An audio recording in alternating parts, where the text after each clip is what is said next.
जय हिंद साथियों, एक बार फिर से स्वागत है आप सभी का आपके अपने इस परिवार इजी साइंस में। साथियों, आज हम बात करने वाले हैं टेस्ट 7 का वीडियो सॉल्यूशन के बारे में। टॉपिक की शुरुआत करने से पहले हमेशा की तरह मैं आपको थोड़ा सा पहले पूरे टॉपिक का एक ओवरव्यू बताता हूं, किस प्रकार से इस टॉपिक में क्या क्या चीज़ें आती हैं, ताकि क्वेश्चनों को सोल्व करते समय आपको आसानी हो कि किस प्रकार से हमने जो चीज़ें पढ़ी थी उसी से किस प्रकार से सोल्यूशन निकाल कर लाएंगे। तो साथियों, टॉपिक का अपना नाम है सबसे पहले जनन। जीवों में जनन कैसे होता है। तो जनन का साथियों जो टॉपिक है उसमें सबसे पहले हमें समझना होगा जनन क्या है, जनन कितने प्रकार का होता है, लैंगिक और अलैंगिक जनन किसे कहते हैं, कौन कौन से जीवों में कौन कौन सी विधियां पाई जाती है। अक्सर एग्जाम में इसे कई प्रश्न आए हैं जिसके बारे में मैं कंटिन्यू आपको बताऊंगा कि रीट में थर्ड ग्रेड में किस टाइप के प्रश्न इस टॉपिक से पूछे गए अब तक। सबसे पहले साथियों बात करें जनन की, तो जनन किसे कहते हैं। जीव, कोई भी जीव होता है। देखिए जीव क्या होता है, हमने अब तक जितने भी टॉपिक पढ़े हैं, चाहे वो पाचन हो, श्वसन हो, उत्सर्जन हो, रक्त परिसंचरण हो, या शरीर के और जितने भी हम तंत्र पढ़ते हैं, उनका कहीं ना कहीं रोल हमारे जीवन को एक प्रकार से उनकी सुरक्षा करने में, शरीर को सुचारू रूप से चलाने में इनमें मदद करता है। लेकिन ये टॉपिक एक ऐसा है कि शरीर में अगर ये जनन वाला टॉपिक ना भी पढ़े हम या ना भी हो तो भी व्यक्ति जीवित रह सकता है एक तरीके से। लेकिन ये एक ऐसा टॉपिक है कि एक जीव को, संतति को जीवित रखने के लिए, उसका पूरा वंश चलाने के लिए, पीढ़ी दर पीढ़ी आगे से आगे सूचनाएं ट्रांसफर करने के लिए जो टॉपिक की आवश्यकता होती है वो है अपना जनन का टॉपिक। जीव जनन क्यों करते हैं, इसका सबसे अच्छा एक रीजन है कि जीवों को अपने जो वंश होता है, अपनी जो जाति है, उसको बनाए रखने के लिए जीव जनन करते हैं। जनन में देखिए क्या होता है कि किसी भी जीव द्वारा अपने समान नए जीव का निर्माण करना, किसी भी जीव द्वारा अपने समान किसका निर्माण करना, एक नए जीव का निर्माण करना ही क्या कहलाता है, जनन कहलाता है। ठीक है, क्या कहलाता है, जनन कहलाता है। तो जनन का मतलब क्या होता है, जीव द्वारा अपने समान नए जीव बनाना। अब ये दो प्रकार से हो सकता है कि कोई भी जीव या तो एक ही जीव से नया जीव बन जाए। अगर मैं कहूं किसी एक ही जीव से नया जीव बन रहा है तो उसे हम कहते हैं अलैंगिक जनन, यानी जिसमें लैंगिक की आवश्यकता नहीं है। अलैंगिक मतलब जिसमें लिंगों की आवश्यकता नहीं है, मेल और फीमेल की आवश्यकता नहीं है। तो एक ही जीव से जब नया जीव बनता है तो उसे हम कहते हैं अलैंगिक जनन। बिल्कुल सिंपल और जीरो लेवल से चलने की कोशिश कर रहा हूं ताकि जो बायोलॉजी के और जो मैथ्स के स्टूडेंट है वो सभी इसको अच्छे से समझ सके। अलैंगिक जनन का मतलब क्या होता है कि एक ही जीव द्वारा नया जीव बनना। वहीं पर अगर दो जीवों की आवश्यकता हो, मेल और फीमेल दोनों जीवों की आवश्यकता होती है, तो ऐसा जनन कहलाता है लैंगिक जनन। कौन सा जनन, अपना लैंगिक जनन। तो यहां से थोड़ा सा हम पहले इसके बारे में बेसिक जान लेते हैं, उसके बाद में उसको डिटेल से पढ़ेंगे लैंगिक जनन को। खास करके वहां से भी प्रश्न आते हैं अच्छे, लेकिन यहां से भी एग्जाम में कई प्रश्न पूछे गए हैं। देखिए अलैंगिक जनन की कई विधियां हैं, जिनमें से मेन विधियों के बारे में मैं आपको बताता हूं। एग्जाम्पल के लिए साथियों सबसे पहले जैसे बात करते हैं विखंडन, विखंडन विधि। फिर हम बात करेंगे एक विधि खंडन, थोड़ा सा अंतर है इनमें, खंडन। फिर आगे जाके हम बात करेंगे साथियों एक होता है मुकुलन, मुकुलन विधि। इससे एग्जाम में प्रश्न 2 बार आ चुका है। ठीक है, और फिर आगे हम बात करेंगे यहां पे पुनरुद्ध भवन, पुनरुद्ध भवन, रीजनरेट करना खुद के शरीर को, पुनरुद्ध भवन। इसके अलावा एक होती है अपनी कायिक जनन, कायिक, कायिक जनन, जिसमें शरीर, काया का मतलब होता है शरीर का, शरीर यानी एक प्रकार से बॉडी, यानी शरीर से नया जीव का बनना कायिक जनन कहलाता है। इसके अलावा एक लास्ट में और पढ़ेंगे हम जिसका नाम है बीजाणु, बीजाणु जनन। सिंपल भाषा में बीजाणु समासंग होता है, वैसे बीजाणु जनन यानी बीजाणुओं से नए जीव का बनना। ये सारी की सारी विधियां एक प्रकार की अलैंगिक विधियां हैं, जिसमें मुख्य रूप से हम पढ़ते हैं विखंडन, खंडन, मुकुलन, पुनरुद्ध भवन, कायिक जनन, बीजाणु जनन। और भी कुछ छोटी मोटी विधियां होती है, लेकिन मोस्टली एग्जाम में यहां से प्रश्न आते हैं। सबसे पहले साथियों बात करते हैं विखंडन का मतलब क्या होता है।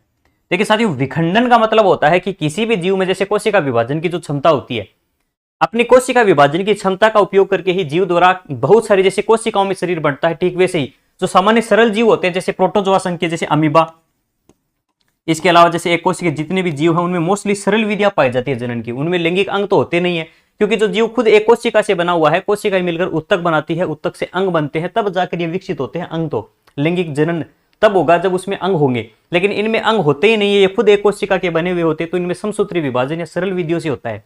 अब जैसे अमीबा है, उसका आपने देखा होगा, अमीबा जो होता है उसका कोई भी एक निश्चित आकार आकृति नहीं होती, एक केंद्रक होता है बीच में, क्योंकि ये प्रोटिस्टा किंगडम का है तो उसमें केंद्रक है, और शरीर पर जैसे उभार से पाए जाते हैं जिन्हें स्यूडोपोड्स या कूटपाद कहते हैं। अब अमीबा में क्या होता है कि शरीर के किसी भी हिस्से से, जिस भी हिस्से में ये केंद्रक वाला पार्ट आता है, किसी भी हिस्से से काटने पर, यानी इसके कोई फिक्स तल नहीं होता। इसमें एक खास बात ये होती है कि अमीबा के अंदर हम कह सकते हैं इसमें कोई भी एक निश्चित तल नहीं होता, इसमें कोई फिक्स तल की जरूरत नहीं है। इसको किसी भी हिस्से से काटेंगे जहां में इसके केंद्रक वाला पार्ट साथ में आ रहा है, उससे एक नया अमीबा बन जाएगा। तो ये अपने शरीर में एक प्रकार से विभाजित होकर क्या करता है, नए जीव का निर्माण करता है। इसमें निश्चित तल नहीं होता। दूसरा जैसे अभी एक एग्जाम में प्रश्न आया था लेशमानिया, लिस्मानिया डोडोवनी, डोनोवनी, लिस्मानिया डोनोवनी जो काला आजार एक रोग होता है, काला आजार, ये भी प्रोटोजोआ या अमीबा की तरह एक काला आजार, काला आजार। तो ये भी एक प्रकार का कैसा रोग है, ये भी प्रोटोजोआ जनित रोग ही है। काला आजार लिस्मानिया एक प्रोटोजोआ होता है। इसमें क्या होता है, इसका शरीर कुछ इस प्रकार से होता है, जैसे आपने वो देखा होगा हाइड्रा, इस प्रकार का एक जीव होता है जिसमें एक तागा सा निकला हुआ होता है। अब इस जीव के शरीर में आप एक निश्चित आकृति से काट नहीं सकते, मतलब एक फिक्स और किसी भी तल से इसको काट कर नए जीव नहीं बना सकते आप इससे। तो इसमें विखंडन विधि क्या होती है कि ये शरीर के एक निश्चित तल से, जैसे नीचे का पार्ट है, अगर मैं फिर से इसे बनाऊं तो ये इस प्रकार से नीचे से इस प्रकार से अलग होता जाएगा, और फिर अलग होते होते शरीर में बिल्कुल दो नए जीव बन जाएंगे। और यहां से जो तागा जैसा ये संरचना तंतु निकले हुए होते हैं, ये भी शरीर में पहले यहां से अंदर की ओर एक तंतु सा बनता रहता है इस प्रकार से। फिर लास्ट में क्या होता है, ये तंतु धीरे धीरे बाहर होता जाता है और शरीर के बाहर हो जाता है, और इस प्रकार से ये अलग होकर एक जीव से दो जीव यहां पर बन जाते हैं। ठीक है, एक जीव से इस प्रकार से यहां पर क्या बन जाएंगे, दो जीव बन जाते हैं अलग होकर। तो इसमें क्या होता है साथियों, इस विधि में भी एक प्रकार की विखंडन विधि है। दोनों विखंडन विधि अमीबा में भी, और लिस्मेनिया का जो काला आजार रोग है, लिस्मेनिया डोनोवनी जो एक प्रोटोजोआ होता है, इन दोनों में विखंडन विधि पाई जाती है। और विखंडन विधि इसमें किसी भी निश्चित तल में नहीं होती, लेकिन इसमें एक तल क्या होता है, इसमें एक तल निश्चित होता है। तो जिसमें तल निश्चित होता है, ऐसा पूछे आपसे निश्चित तल से विखंडन विधि किस जीव में पाई जाती है, तो हम कहेंगे लिस्मानिया के अंदर पाई जाती है। ये तो हो गया अपनी विखंडन विधि की बात। साथियों अब हम बात करते हैं नेक्स्ट, आगे यहां से देखिए बात करते हैं कि खंडन विधि किस में पाई जाती है और इसमें एक विखंडन में और खंडन में अंतर क्या है। तो साथियों अगर बात करूं मैं खंडन विधि का, तो साथियों बात कर रहे हैं विखंडन विधि के अंदर हमने पढ़ा है अब तक अमीबा और लिस्मेनिया। अमीबा में हमने पढ़ा कि किसी भी तल से हम विभाजन करने पर एक नया जीव बन सकता है, और लिस्मेनिया में एक निश्चित तल से ही दो नए जीव बनते हैं, यानी एक जीव से। अब आगे देखिए साथियों, इसी में एक दूसरी देखिए, ये तो है द्विखंडन विधि, इसी में एक विधि आती है जिसे हम कहते हैं बहुखंडन। बहुखंडन, अब बहुखंडन भी विखंडन का ही एक प्रकार है जो पाया जाता है प्लाज्मोडियम में। प्लाज्मोडियम, ये प्लाज्मोडियम का नाम आपने सुना होगा, मलेरिया में प्लाज्मोडियम वाइवेक्स वगैरह। ये जो प्लाज्मोडियम एक प्रोटोजोआ होता है, इसमें क्या पाया जाता है साथियों कि जीव के जो शरीर होता है उसमें शरीर के जो विभिन्न खंड से बनते हैं, इस प्रकार से बहुखंड, यानी बहुत सारे खंडों में बढ़ता है शरीर, और प्रत्येक खंड से एक नया प्लाज्मोडियम बन जाता है। तो इस प्रकार से पूरा शरीर है बहुत सारे खंडों में बढ़ता है, और प्रत्येक खंड से क्या बनता है, एक नया प्लाज्मोडियम बनता है, नया जीव बनता है। तो इस प्रकार से बहुत सारे जीव बनने के कारण इस विधि को कहते हैं बहुखंडन। तो ये विधि होती है बहुखंडन, जो होती है किसमें, अपने प्लाज्मोडियम में। खंडन विधि की बात करते हैं साथियों, खंडन विधि पाई जाती है, एक जीव होता है स्पाइरोगाइरा। स्पाइरोगाइरा, इसमें क्या होता है साथियों, जीव विकसित होने के बाद अपने शरीर के खंडों में टूटता है, यानी शरीर जब विकास, यानी एक विकसित जीव जो होता है स्पाइरोगाइरा विकास कर अपना शरीर विकसित होने मेच्योर होने के बाद इसका शरीर खंड में बढ़ता है, टुकड़ों में टूटता है, और उससे क्या होता है, एक नए जीव का निर्माण होता है। तो ये विधि पाई जाती है अपने, आपको मोस्टली क्या होता है, जीवों के नाम याद रखने हैं कि कौन सी विधि कौन से जीव में पाई जाती है। तो याद रखना खंडन विधि स्पाइरोगाइरा में पाई जाती है, ठीक है ना। तो सेपरेट यानी स्पायर से सेपरेट याद रखना, सेपरेट का मतलब अलग हो गए, खंड में टूट गया। तरीका याद रखने का एक कर सकते हो, प्लाज्मोडियम को याद रखने का ना, प्लाज्मा, प्लाज्मा मतलब कोशिका का एक भाग होता है, प्लाज्मा यानी बहुत बड़ा भाग, यानी आप कहते हैं रक्त में, रक्त का हम कहते हैं जैसे रक्त का 55% भाग प्लाज्मा होता है। तो बहुत ज्यादा वाला पार्ट, यानी बहुत वाला पार्ट, ज्यादा वाला पार्ट जो होता है बहुखंडन से याद रखना, प्लाज्मा से प्लाज्मोडियम, और ज्यादा वाला पार्ट जो होता है वो प्लाज्मोडियम, यानी ज्यादा खंडों में टूटता है तो वो प्लाज्मोडियम में होता है। तरीका देखिए साथियों, कोई भी टॉपिक का कहीं से कोई भी चीज का रिलेशन बनाकर आप शब्दों को याद रखोगे, एक बार ये चीजें अटकाकर छोड़नी होती है, एसोसिएट करके हम इसकी समानता करके हम एक बार छोड़ देते हैं, और फिर लंबे समय तक ये ऑप्शन देखते हैं हमें याद आ जाती है, तो लंबे समय तक चीजें याद रहती है। कुलन विधि का होता क्या है, मतलब समझिए पहले, जैसे आपने नाम सुना होगा एक हाइड्रा, इस प्रकार से एक जीव होता है अपना हाइड्रा, ठीक है ना, इस प्रकार से एक जीव है हाइड्रा मान लीजिए। अब क्या होता है, इस जीव के अंदर शरीर का एक हिस्से से छोटा सा उभार निकलता है, शरीर के एक छोटे से हिस्से से, यानी शरीर के हिस्से से उभार सा निकलता है, जिसे कहते हैं मुकुल या बड बोलते हैं इसे, मुकुल। शरीर का एक हिस्सा होता है जिसे बड या मुकुल कहते हैं, बड। और बड का वैसे मतलब वो शाखा होता है, जैसे पेड़ पौधे की शाखा होती है, एक शाखा से पूरा आगे पार्ट ब्रांच निकलती है, ठीक वैसे इसकी भी एक ब्रांच निकलती है, एक शाखा निकलती है, जिसे मुकुल या बड कहते हैं। और इस विधि को वैसे बडिंग बोलते हैं इंग्लिश के अंदर, मुकुल। अब ये शाखा धीरे धीरे, मान लो ये है, ये पार्ट है, धीरे धीरे क्या होता जाता है, बड़ा होता जाता है, और बड़ा होकर शरीर से अंत में क्या हो जाता है, अलग हो जाता है, और इस हिस्से से अलग होकर एक नया जीव बन जाता है। तो इस प्रकार की विधि को हम कहते हैं मुकुलन विधि। और ये विधि पाई जाती है अपने एक तो हाइड्रा के अंदर, ठीक है, एक तो पाई जाती है हाइड्रा में, और दूसरी ये विधि अपनी हाइड्रा के अलावा पाई जाती है यीस्ट के अंदर।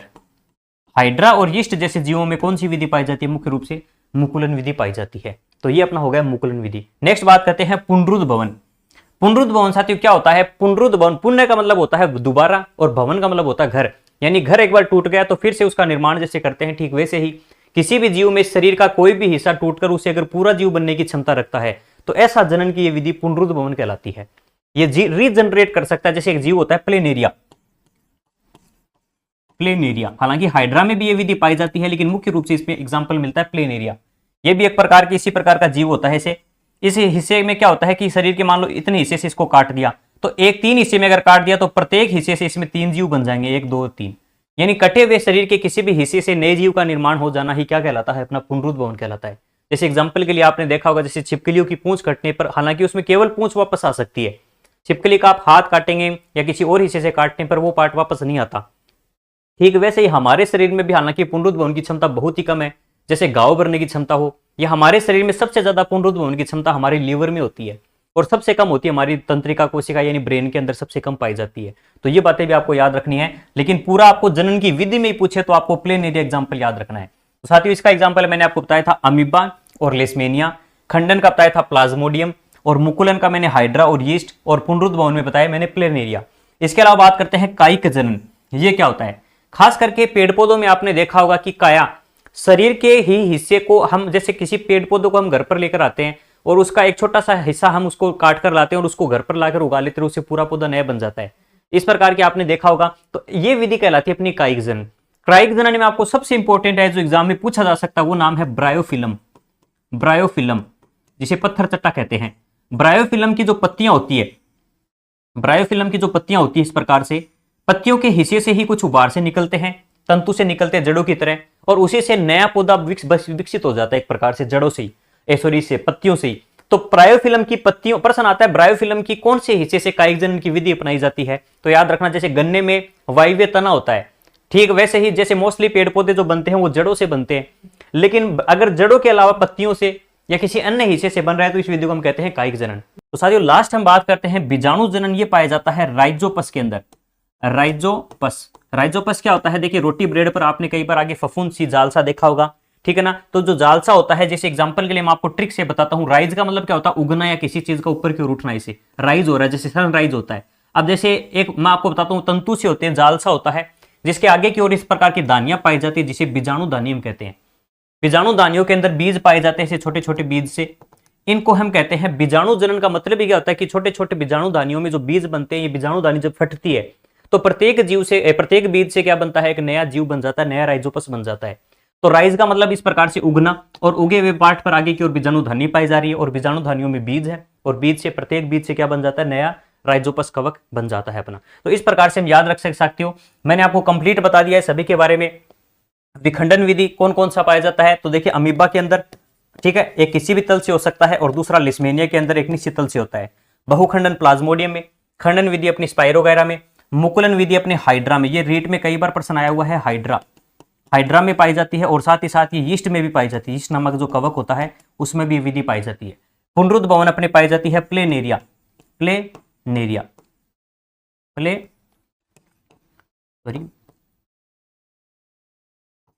प्लेनेरिया, प्लेनेरिया में पाई जाती है अपनी कौन सी विधि? पुनरुद्ध विधि। और इसके अलावा ये हाइड्रा में भी पाई जाती है, यही विधि हाइड्रा, ठीक है। तो आपको नाम याद रखने, हाइड्रा और प्लेनेरिया, इन दोनों में कौन सी विधि भी पाई जाती है? पुनरुद्ध भवन की विधि पाई जाती है। कायिक जनन में आपको एक ही नाम याद रखना है, वो है ब्रायोफिलम। ब्रायोफिलम, या इसे हिंदी में भी कई बार नाम आ जाता है पत्थर चट्टा इसे कहते हैं। इसके अलावा एक थोड़ा सा आपको वायव्य तने का अगर कई बार पूछ रहे तो गन्ने वगैरह का इसका थोड़ा सा एग्जाम्पल याद रखना है। तो ब्रायोफिलम की पत्तियों से होता है, गन्ने में वायव्य तने के द्वारा होता है, बाकी नॉर्मल जड़ों के द्वारा तो हमें पता ही है। तो कायिक जनन ब्रायोफिलम में, बीजाणु जनन राइजोपस के अंदर, ठीक है ना। और इसके अलावा इसमें याद रखना अपने पुनरुद्ध भवन है प्लेनेरिया में। पुनरुद्ध भवन, भवन यानी प्ले का मतलब है खेलना। कहाँ खेल रहे हैं? भवन के अंदर खेल रहे हैं, घर के अंदर खेल रहे हैं, ठीक है ना। तो थोड़ा सा चीजों को क्या होता है कि रिलेट करना बहुत जरूरी होता है। मेरे पास डाटा है, आपको इंटरनेट से भी मिल जाएगा वो डाटा, किताबों में भी मिल जाएगा, फिर आपको टीचर की जरूरत क्यों पड़ रही है? टीचर का काम रियल में कोई कंटेंट देना नहीं होता साथियों। टीचर का सही मकसद होता है उसी कंटेंट को आसान भाषा में उसको अच्छे से एक्सप्लेन करना, उसको इस प्रकार से प्रेजेंट करना ताकि सामने वाले के दिमाग में वो बात समझ में आए और उसको ये बात वहीं पर क्लियर हो जाए कि उसके बाद उसको सिर्फ रिपीट करना पड़े वो बार बार। अब किताबों में भी वही चीज पढ़ रहा है, कंटेंट टीचर भी वही प्रोवाइड करवा रहा है, तो टीचर का काम सिर्फ और सिर्फ आप तक कंटेंट पहुंचाना नहीं होता, वो चीजों को आसान करके आप तक किस प्रकार से पहुंचाता है ताकि चीजें आपको याद रहे, आप समझ सके कि इसके पीछे का क्या रीजन है। और जो रटने वाली बात आती है उसको किस प्रकार से एक टीचर आपको चीजों को ट्रिक बनाकर, कहानी बनाकर, चीजों को रिलेट करके किस प्रकार से बताता है। तो मेरा मकसद यही था कि आप चीजें याद कर सके, चाहे तरीका कोई भी हो, आप ट्रिक बनाए, कहानी बनाए, चीजों को एसोसिएट करें, लेकिन कोशिश ये करें साथियों खुद से करने की। अक्सर हम दूसरों की ट्रिक, दूसरों की कहानियां याद कर लेते हैं, लेकिन वो रटना पड़ता है हमें।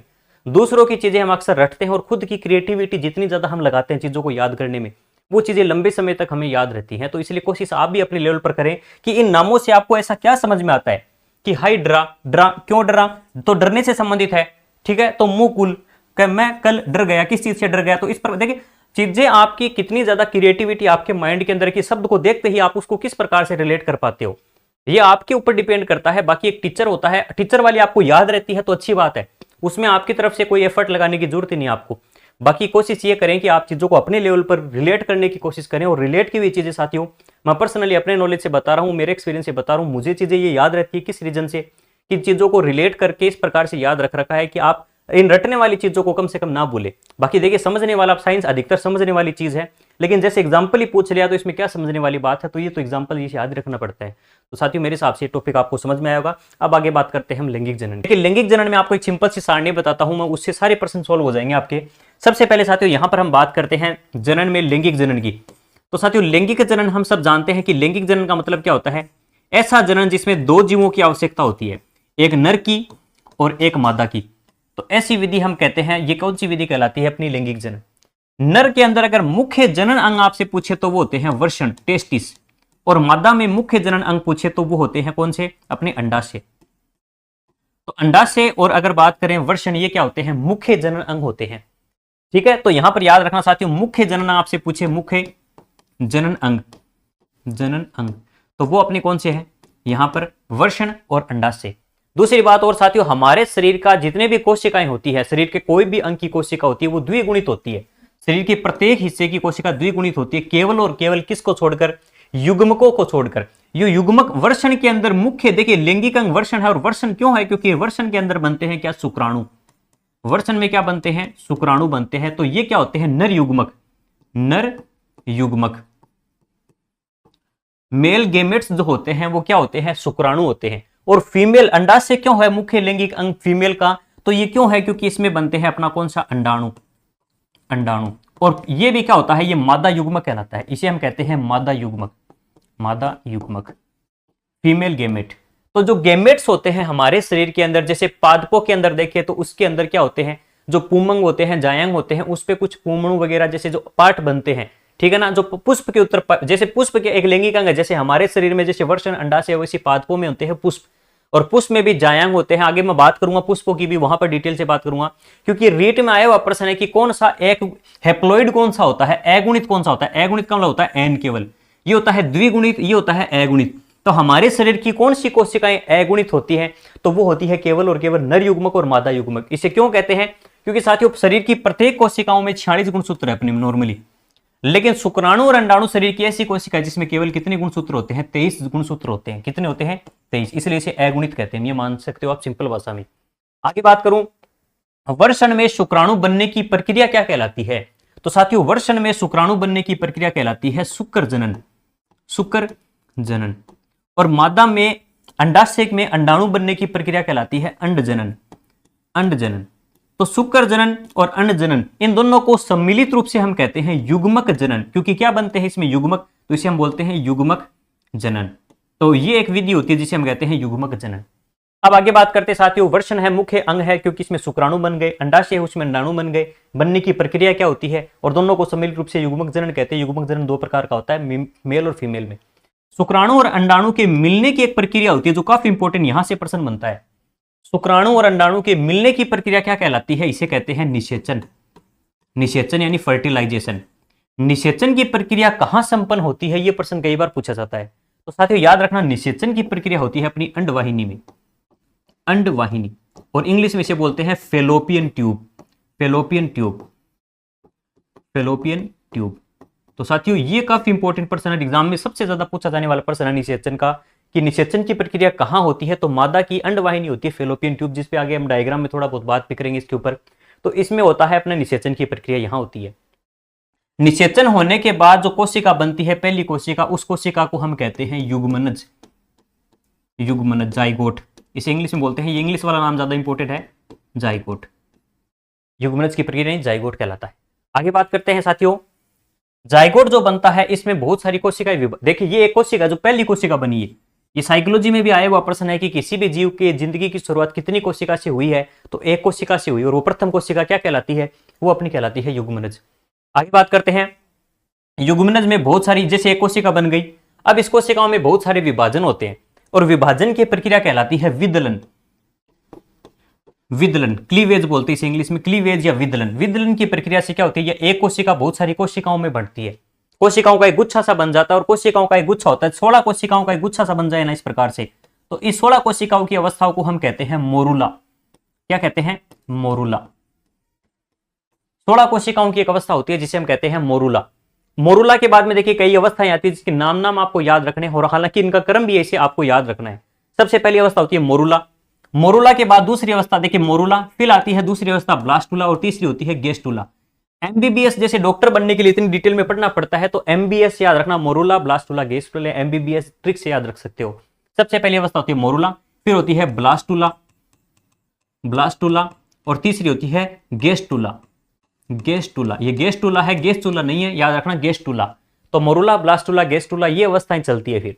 और जिस प्रकार से 16 कोशिकाओं की एक गुच्छा हो जाता है, ये गुच्छा होता है, ये आगे चलकर देखिए निषेचन की प्रक्रिया तो कहां हो चुकी है, अंडवाहिनी फेलोपियन ट्यूब में।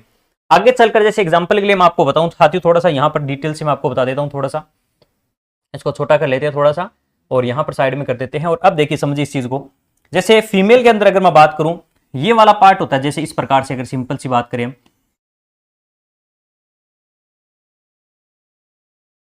ये वाला इस प्रकार से एक पार्ट है, सिंपल सा, एक बार, इतना बेहतर तो नहीं है मैं जानता हूं, लेकिन सिंपल समझाने की कोशिश करता हूं। देखिए इतना इतना बड़ा भी नहीं होता ये पार्ट, लेकिन सिंपल समझाने के लिए मैं आपको बता रहा हूं। ये वाला पार्ट है जैसे,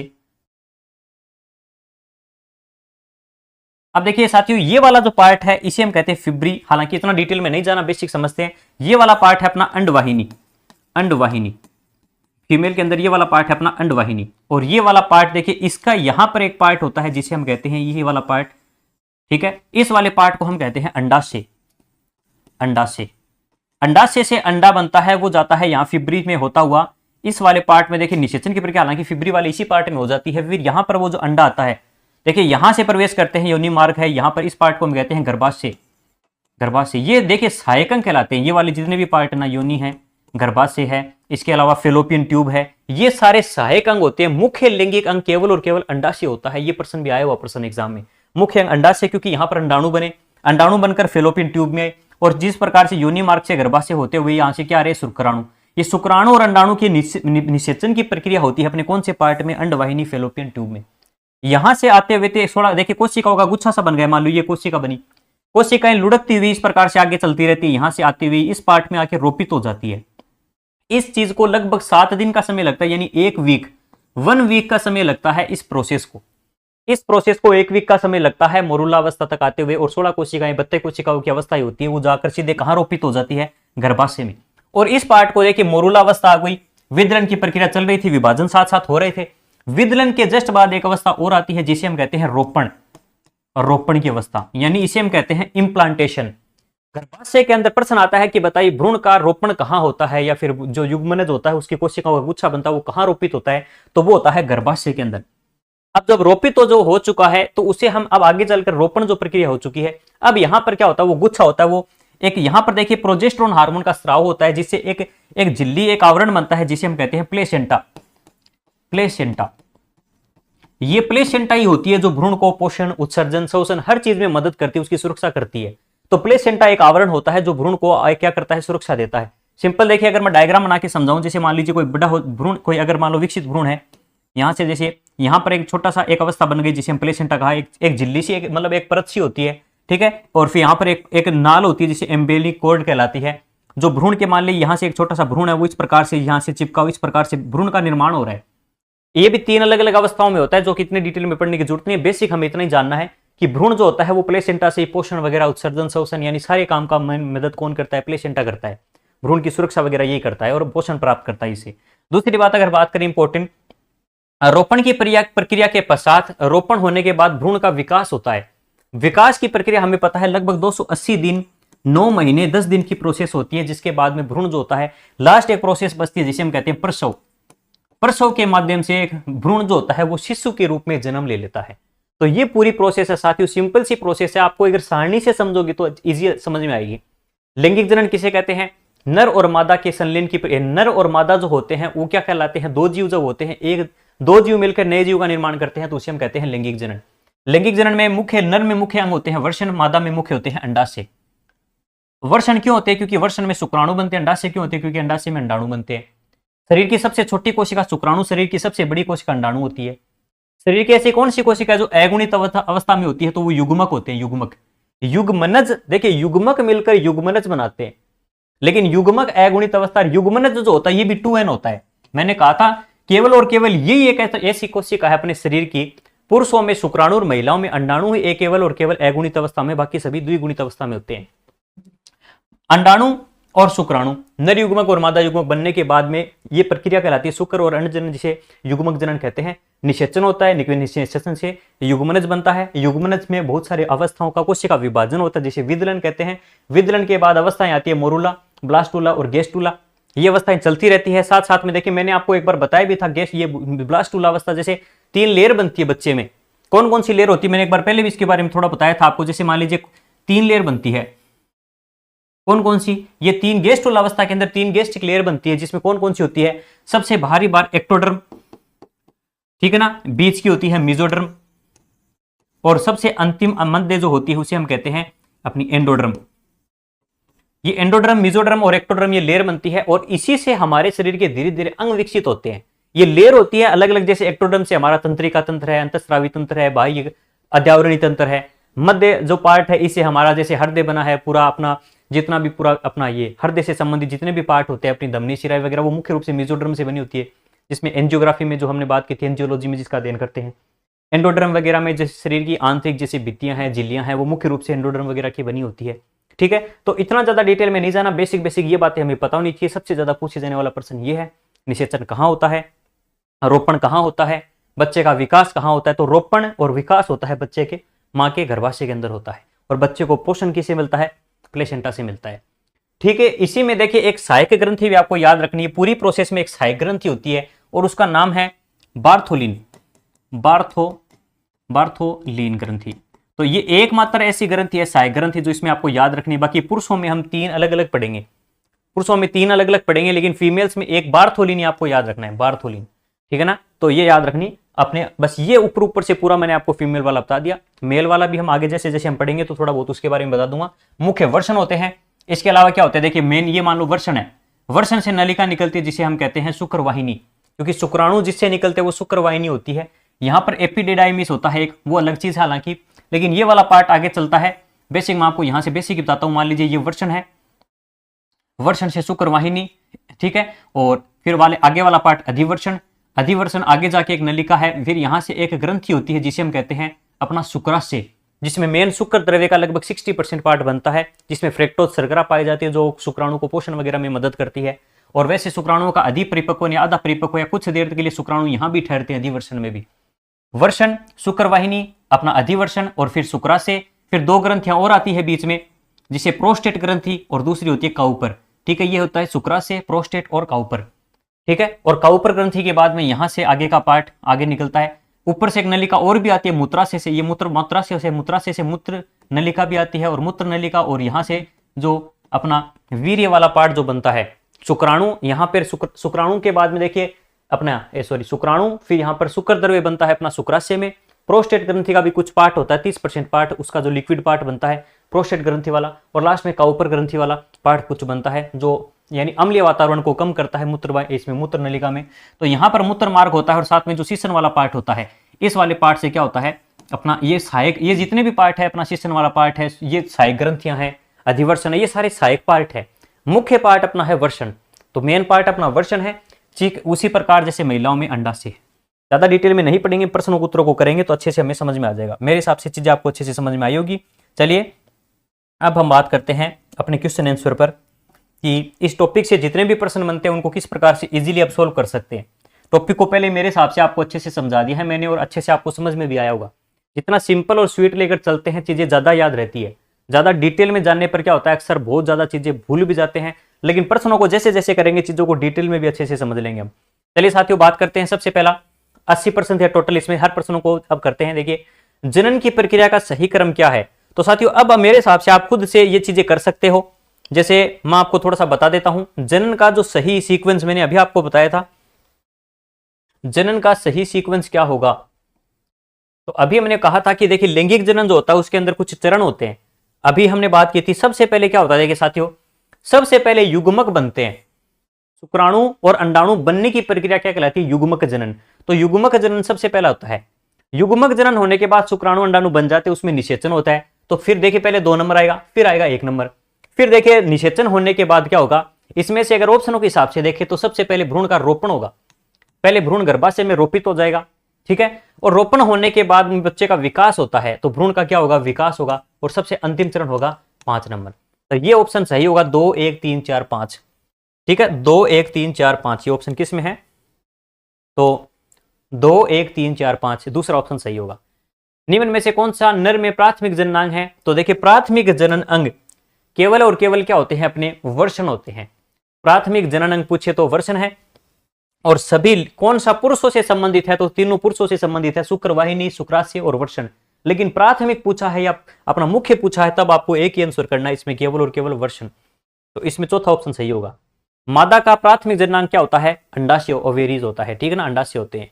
एक जोड़ी अंडाशय होते हैं, एक जोड़ी वर्षण। जोड़ी वाली चीजें भी आपको याद रखनी है कि देखिए महिलाओं में एक जोड़ी अंडाशय, एक जोड़ी जो फेलोपियन ट्यूब है, एक गर्भाशय है, एक योनि मार्ग है, ठीक है, तो इस प्रकार से एक एक है। पुरुषों में ठीक वैसे एक जोड़ी वर्षण है, एक जोड़ी अपनी शुक्रवाहिनियां हैं, फिर अपना एक जोड़ी प्रोस्टेट ग्रंथि होती है, और एक ही जोड़ी के रूप में अपना ये होता है, क्या नाम इसका, शुक्राशय, ठीक है। ये ग्रंथियां जोड़ों के रूप में जो पाई जाती है उसमें हम आगे बात भी करेंगे। पुरुषों में मुख्य लैंगिक हार्मोन है, तो एंड्रोजन जो होते हैं साथियों, एंड्रोजन यानी जिसे हम टेस्टोस्टेरोन भी कहते हैं, वो मुख्य लैंगिक हार्मोन है। बाकी एस्ट्रोजन, प्रोजेस्टेरोन, रिलैक्सिन ये फीमेल्स में पाए जाते हैं। एस्ट्रोजन को सुंदरता का भी हम हार्मोन कहते हैं, जैसे सुंदरता का विटामिन विटामिन ई होता है, वैसे हार्मोन में सुंदरता का हार्मोन पूछे तो एस्ट्रोजन होता है। क्यों होता है, क्योंकि फीमेल्स के जो गौण लैंगिक लक्षण है, गौण लैंगिक लक्षण ऐसे लक्षणों को कहते हैं जो मेल और फीमेल में डिफरेंस करता है।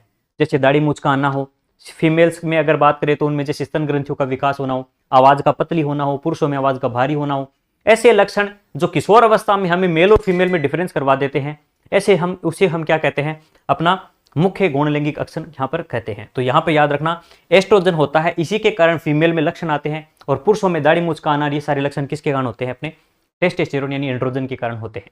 प्रोजेस्टेरोन हार्मोन सबसे ज्यादा इंपॉर्टेंट हार्मोन है, किसमें, अपने प्रेगनेंसी के लिए। प्रेगनेंसी में सबसे इंपॉर्टेंट हार्मोन होता है प्रोजेस्टेरोन। इसके अलावा जो प्रेगनेंसी को रोकने के लिए जो दवाएं बनाई जाती है, माला एन है, माला डी है, ठीक है ना, इसके अलावा सहेली है, इसमें मुख्य रूप से भी कौन सा हार्मोन होता है, उसमें प्रोजेस्टेरोन हार्मोन का उपयोग किया जाता है। जो ओवुलेशन यानी हम बातें ओवुलेशन की प्रक्रिया, जो अंडोत्सर्ग की प्रक्रिया होती है उसको क्या कर देता है, एक प्रकार से रोक देता है, जिससे आगे निषेचन की प्रक्रिया नहीं होती, और निषेचन नहीं होगा तो फिर क्या होगा, इसमें जनन दर को क्या किया जाता है, कम किया जाता है। यानी प्रसव उसमें जनन दर को रोकने का एक प्रकार से, जनसंख्या को रोकने का क्या है, एक उपाय है। रिलैक्सिन क्या करता है, रिलैक्सिन का काम होता है साथियों प्रसव की जो पीड़ा होती है उसको लास्ट में कम करता है, ये हड्डियों को वापस शिथिल, जैसे ऑक्सीटोसिन का होता है प्रसव पीड़ा उत्पन्न करना, और इसका रिलैक्सिन का काम होता है शरीर को रिलैक्स करता है, वापस सही करता है। साप्ताहिक ली जाने वाली स्टीरॉयड का उच्च गर्भानिरोधक गोली सहेली का निर्माण किसके द्वारा किया गया। इसके बारे में साथियों मैंने थोड़े दिन पहले, जैसे हमने रीट का एग्जाम दिया था, पात्रता एग्जाम, रीट 2022 जो पात्रता का एग्जाम जैसे मैंने भी दिया था, तो उसमें मैंने आपको बताया था कि मेरे 30 प्रश्नों में से साइंस में से 29% सही हुए थे, 1% गलत हुआ था, और वो प्रश्न यही था, इसीलिए मैंने इसको स्पेशली लिया है, क्योंकि ये ऐसा प्रश्न था जो अपने 11th 12th में अगर बात करें तो ऐसे प्रश्न था, जहां से प्रश्न आया उसमें यह पूछ लिया गया कि इसका निर्माण होता कहां पर है। अगर और कोई भी बात पूछ ली जाती है कि इसमें कौन से हार्मोन को उपयोग किया जाता है, या इसमें किस प्रकार से कौन सी चीजों को रोकते हैं, तो वो हमें याद रहता है। लेकिन कई बार डेट के और जगह के प्रश्न आ जाते हैं, कई बार देखिए साथियों, हम तैयारी 30 में से 30 प्रश्नों की ही करते हैं, लेकिन बाई चांस कई बार ऐसे प्रश्न भी आ जाते हैं जो डेट, जैसे मान ले अभी 3rd ग्रेड का एग्जाम दिया, उसमें प्रश्न आ गया कि बताइए जो चंद्रमा पर प्रथम कदम कब रखा गया। तो इस प्रकार के प्रश्न जो डेट के होते हैं या कई जगह के होते हैं, वो भी थोड़े बहुत हमें देखने चाहिए, बाई चांस एक आधा प्रश्न इनके चक्कर में गलत ना हो, कि हम अपने लेवल पर 100% तैयारी ही लेकर चलते हैं। तो साथियों चलिए बात करते हैं इसका जो निर्माण हुआ था वो CDR संस्था है, CDRI लखनऊ के अंदर ये संस्था है। तो लखनऊ में याद रखना, ये जो लखन है, ठीक है ना, इसके लखन अच्छे नहीं है क्योंकि क्या बना रहा है, ये सहेली बना रहा है, इसके लखन अच्छे नहीं है। तो ये लखन अपनी भाषा में हम कहते हैं जैसे कि इसके लखन तो अच्छे नहीं लग रहे, इसके मतलब देखने में इसके लखन अच्छे नहीं लग रहे। क्यों नहीं लग रहे? क्योंकि ये तो बहुत सारी सहेलियां बना रखी है इसने। तो याद रखना, सहेली जो है ये याद रखने का एक तरीका बताया मैंने इसका। बस नेक्स्ट आगे बढ़ते हैं साथियों। अगला प्रश्न है छठा, किस हार्मोन को सुंदरता का हार्मोन कहते हैं? अभी बताया था, एस्ट्रोजन हार्मोन को कहते हैं। निषेचन की एक प्रक्रिया कहां संपन्न होती है? तो फेलोपियन ट्यूब के अंदर होती है। निम्न में से किस पौधे का कौन सा भाग अगुणित होता है? तो अभी बताया था युग्मक अगुणित होते हैं, बाकी पुष्प, अंडाशय और परागकोश ये सभी के सभी द्विगुणित होते हैं। केवल और केवल जो युग्मक बनते हैं, जैसे पुरुषों में शुक्राणु, अंडाणु और पादपों के अंदर हो, तो ये क्या होते हैं? युग्मक अपने अगुणित अवस्था में होते हैं। योनि में निम्न में से कौन सा जीवाणु पाया जाता है? देखिए योनि के मार्ग को क्या है, तो अम्लीय वातावरण देने के लिए उसमें लैक्टोबैसिलस, ये लैक्टोबैसिलस हमने एक जगह और भी पढ़ा है, दूध को दही में बनाने के लिए। या देखिए ये भी बात है, लैक्टो शब्द कहीं भी मिल जाए तो बात किसकी हो रही है? दूध या दही की, इनकी हो रही है। और लैक्टोबैसिलस जीवाणु भी कौन सा होता है? दूध को दही में बदलने वाला या अम्लीय वातावरण करने वाला। जैसे दूध के अंदर या सॉरी खट्टे दही के अंदर या खट्टे दूध के अंदर कौन सा अम्ल होता है? लैक्टिक अम्ल। दूध की शुद्धता मापने वाला मीटर लैक्टोमीटर, ठीक है। तो ये लैक्टो शब्द कहीं भी आ जाए आपको, लैक्टोबैसिलस, लैक्टोमीटर, लैक्टिक अम्ल या लैक्टोज शर्करा, तो ये सारे के सारे दूध और दही से संबंधित होते हैं। और वैसे ये खट्टे पदार्थ, यहाँ पर अम्ल की बात है, लैक्टोबैसिलस बैक्टीरिया है जो वातावरण अम्लीय कर देता है। हालांकि फिर आगे कुछ ग्रंथियां भी पढ़ेंगे जो वातावरण को वापस क्षारीय करती है, क्योंकि अम्लीय वातावरण में शुक्राणु जीवित नहीं रह सकते। इसलिए जितने भी हम काउपर ग्रंथि वगैरह या जो बल्बोयूरिथ्रल ग्रंथि वगैरह पढ़ेंगे, वो सारे के सारे जो द्रव्य बनाती है वो क्षारीय प्रकृति के होते हैं, जिसमें शुक्राणु जीवित रहते हैं। आगे देखिए बात करते हैं साथियों नेक्स्ट, भारत में परिवार नियोजन कार्यक्रम कब शुरू हुआ? तो साथियों ऐसे देखिए, मैं हमेशा, मेरा तरीका क्या रहता है ऐसी चीजों को याद करने का, कोई भी सन वाली चीजें होती ना, उसके आसपास की कोई ऐसी सन याद रखिए जो आपको पहले से पता हो, जिनको बहुत ज्यादा आपने सुना हो। जैसे इसका जो सही उत्तर है वो 1951 है।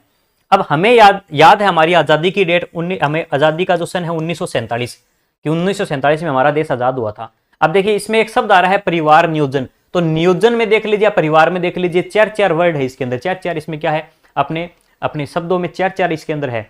तो याद रखना, चार जो वर्ण है इसके कारण हम याद रख सकते हैं कि 47 में हमने 4 जोड़ दिया। तो इस प्रकार से देखिए मेरा तरीका है, आपका कोई और तरीका हो सकता है कि हाँ एक शब्द में 4 वर्ण है, तो यहां से 4 चीज देखिए, परिवार ये 4 है, तो इसलिए हमने 47 में 4 जोड़ा। 4 जोड़ने पर कितनी संख्या प्राप्त हुई? 51 प्राप्त हुई। तो इस प्रकार से आप याद रख सकते हो, परिवार नियोजन है 1951 के अंदर इसकी क्या हुई थी? शुरुआत हुई थी, फैमिली जो प्रोग्राम होता है।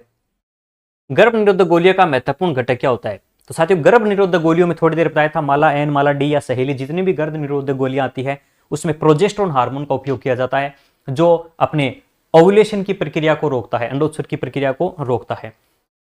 बिना निषेचन के अंडाशय का सीधा फल में परिवर्तन। देखिए साथियों यहां पर वैसे थोड़ी सी टाइपिंग मिस्टेक थी, लेकिन फिर भी मैं आपको बता देता हूं।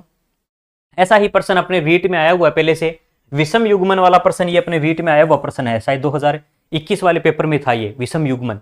इसके अलावा मैं आपको बेसिक बताता हूं। देखिए मोस्टली क्या होता है कि किसी भी पेड़ पौधों के अंदर देखिए मैं आपको थोड़ा सा बेसिक डायग्राम से बताता हूं। किसी भी पादप में जैसे कोई भी, जैसे सबसे पहले बाहर की हरी पत्तियां जो होती है पादप की, ठीक है, जो हरी पत्तियां पादप की होती है उसे हम कहते हैं बाह्य दल, बाह्य दल हरे रंग की। इसके अलावा पादप के अंदर जो पार्ट होता है जिसमें पत्तियों का रंग बिरंगी जो पत्तियां होती है, हरी रंग के अलावा जो रंग बिरंगी पत्तियां होती है पादप की, जैसे किसी भी कलर की हो सकती है अपने, ठीक है, तो ये रंग बिरंगी जो पत्तियां होती है साथियों, इस प्रकार की पत्तियों को हम कहते हैं दल।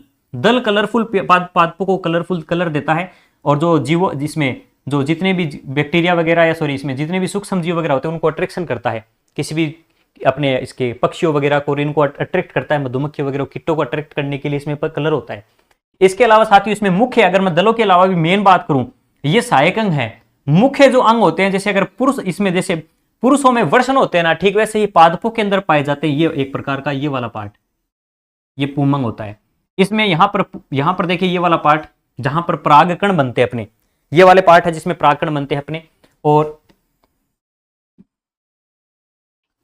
इसके बीच का पार्ट, ये वाला पार्ट,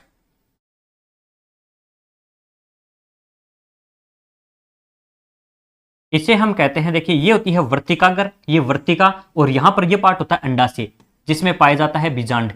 अब देखिए क्या होता है साथियों, बीजांड से बनते हैं बीज, बीजांड से बनते हैं बीज, और अंडाशय से बनते हैं फल। ये दो चीजें आपको काफी ज्यादा इंपॉर्टेंट है, याद रखनी है। फल किससे बनते हैं, अपने अंडाशय से, अंडाशय से बनते हैं फल। और बीजांड किससे, बीजांड से क्या बनता है, बीजांड से बनते हैं अपने बीज। अब कई पेड़ पौधे कैसे, कई पादप ऐसे भी हैं, जैसे एग्जांपल के लिए मैं आपको बताऊं, यहां पर जैसे सेव है, ठीक है, इसके अलावा जैसे अखरोट है, ठीक है, इसके अलावा स्ट्रॉबेरी है। इन ऐसे कुछ, जैसे मतलब ऐसे कुछ पादप है जिसके अंदर अंडाशय से क्या नहीं बनते, फल नहीं बनते। तो अंडाशय से जिसमें फल नहीं बनते, ऐसे जीवों के अंदर मान ले, ऐसे फलों को हम कहते हैं कूट फल या असत्य फल, फॉल्स फ्रूट बोलते हैं इसमें। तो एग्जाम में कई बार आ जाता है इनमें से कौन सा एक फल असत्य फल है। तो साथियों याद रखना, असत्य फल कौन सा होता है, जिसमें अंडाशय से फल ना बनकर उसके दूसरे पार्ट से बनते हैं, जैसे मोस्टली उसके पुष्पासन वगैरह से बन जाते हैं। तो सेव, अखरोट और जो स्ट्रॉबेरी जैसे कुछ पादप होते हैं, फल होते हैं, उनमें फल जो बनते हैं वो असत्य फल होते हैं। बीजांड से क्या बनते हैं, बीज। अब ये बनने के लिए होती क्या प्रोसेस होती है साथियों, सबसे पहले तो यहां पर जो परागकण होते हैं, परागकण देखिए, परागकणों का वर्तिकाग्र पे जानने की प्रक्रिया कहलाती है परागण। परागण, परागकणों का वर्तिकाग्र पे जानने की प्रक्रिया कहलाती है परागण। परागण जैसे ही होता है तो इसमें एक नलिका बनती है, पराग नलिका, इस प्रकार से एक नलिका बनती है, जिससे ये नलिका के माध्यम से ये नीचे से नीचे, जैसे जो कण आते हैं परागकण, ये जो परागकण होते हैं यहां से वर्तिकाग्र से होते हुए नीचे जाते हैं, और कहां पर, कौन से, अंडाशय के अपने इसमें बीजांड के अंदर चले जाते हैं, और यहां पर जो बीज बनते हैं, बीजांड में बनते हैं बीज। परागकण और बीज बनकर जो प्रक्रिया होती है वही सेम वापस परागण के बाद प्रक्रिया होती है निषेचन की, निषेचन। जैसे जीवों के अंदर मिथुन की प्रक्रिया होती है, ठीक वैसे हम एग्जांपल मान सकते हैं परागण वाला। परागण दो प्रकार का होता है, स्वपरागण और परपरागण।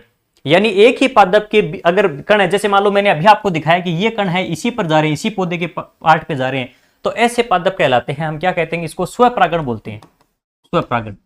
और अगर यही प्रोसेस किसी अन्य पादप के साथ हो, दूसरे, मान लो सेम यही जाति का पौधा है लेकिन दूसरे के ऊपर ये अगर कण जाए तो उसे हम बोलते हैं परपरागण। तो एक ही पादप के ऊपर जाए उसे स्वपरागण, और दूसरे पादप पर जाए उसे परपरागण कहते हैं।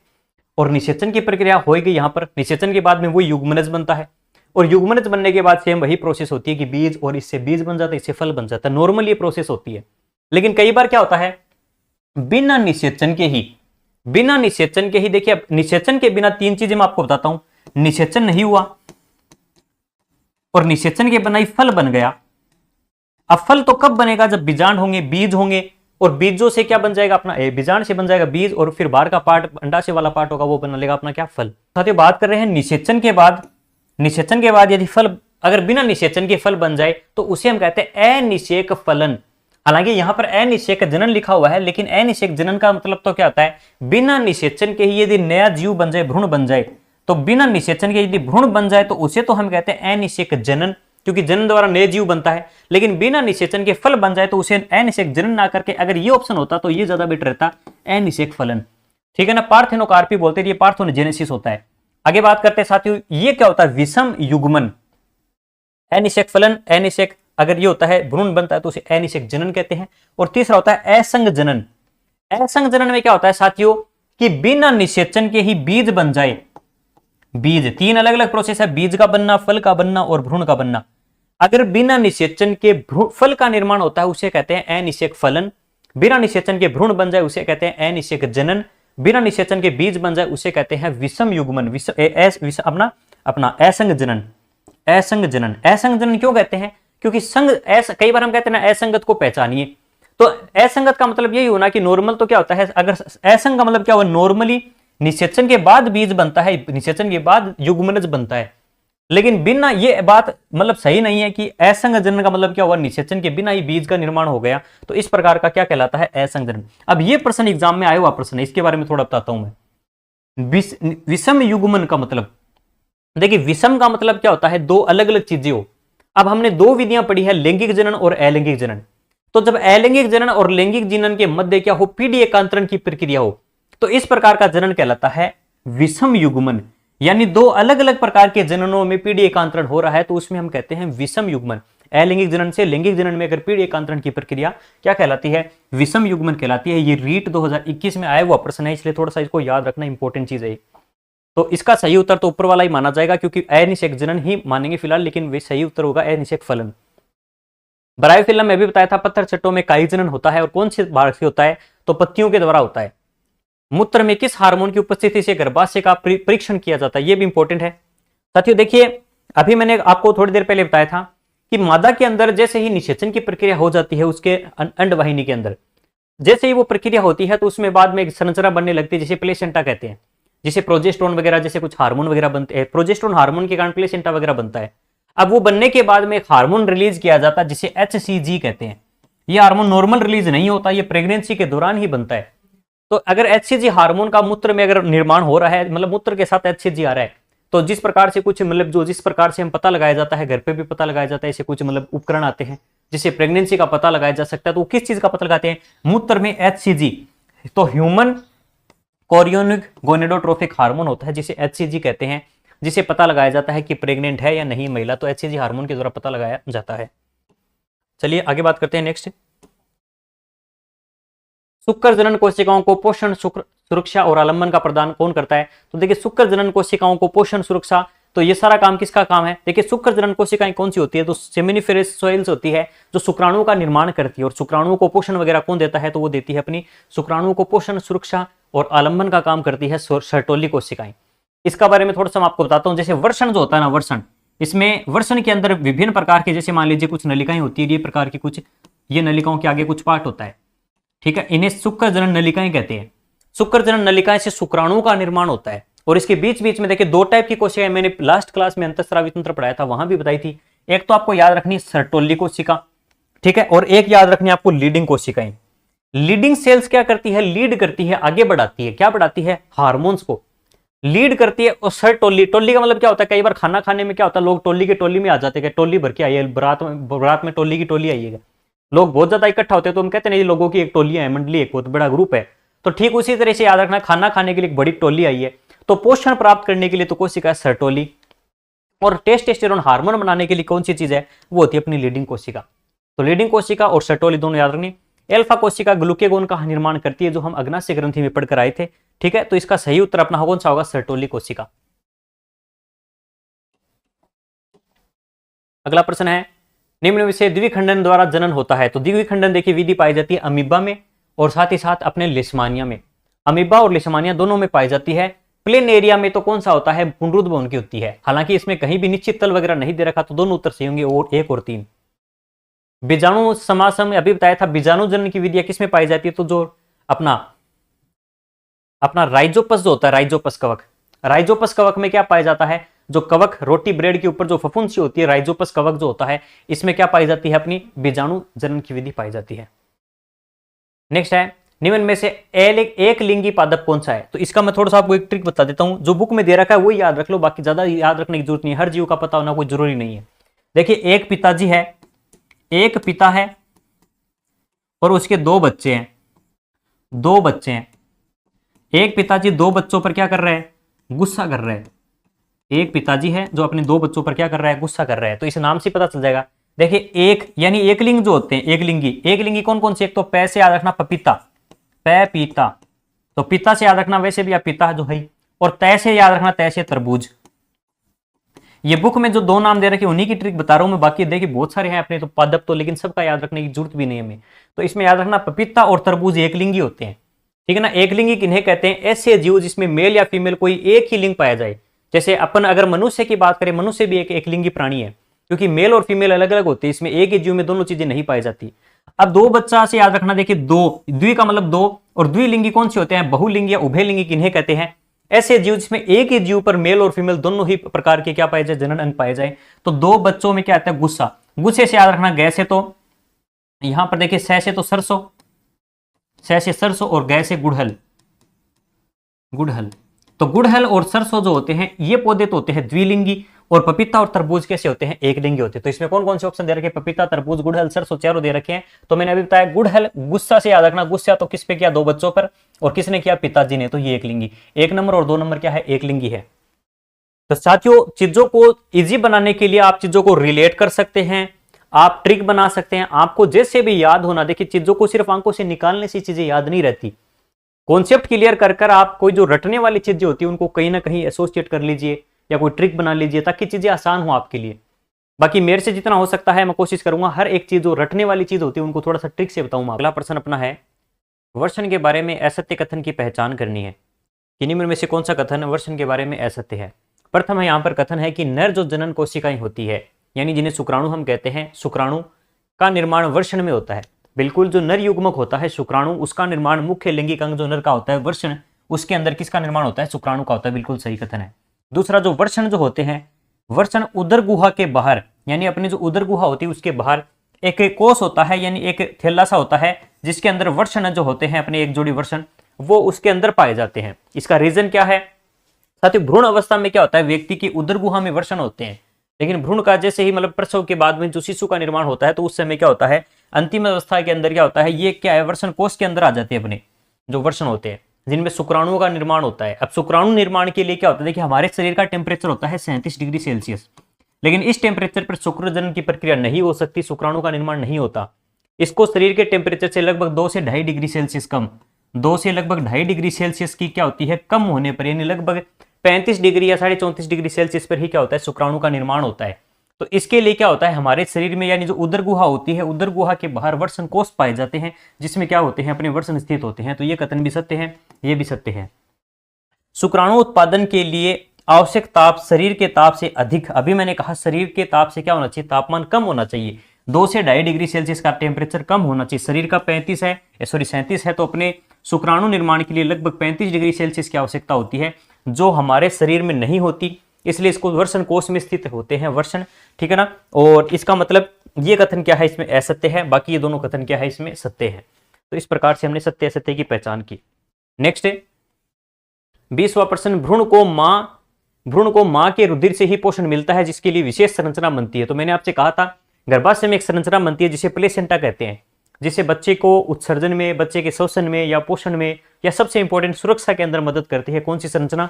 जिसे प्लेसेंटा कहते हैं। एग्जाम में आया हुआ प्रश्न है कई बार ये। मैथुन क्रिया के समय योनि को चिकना बनाने हेतु क्षारीय द्रव्य का स्राव होता है। तो साथियों, पुरुषों के अंदर एक ग्रंथि पाई जाती है जिसे कहते हैं काउपर ग्रंथि। का ऊपर, याद रखना, के ऊपर। इसमें दो एक ट्रिक से मैं आपको एक बात और बताता हूं।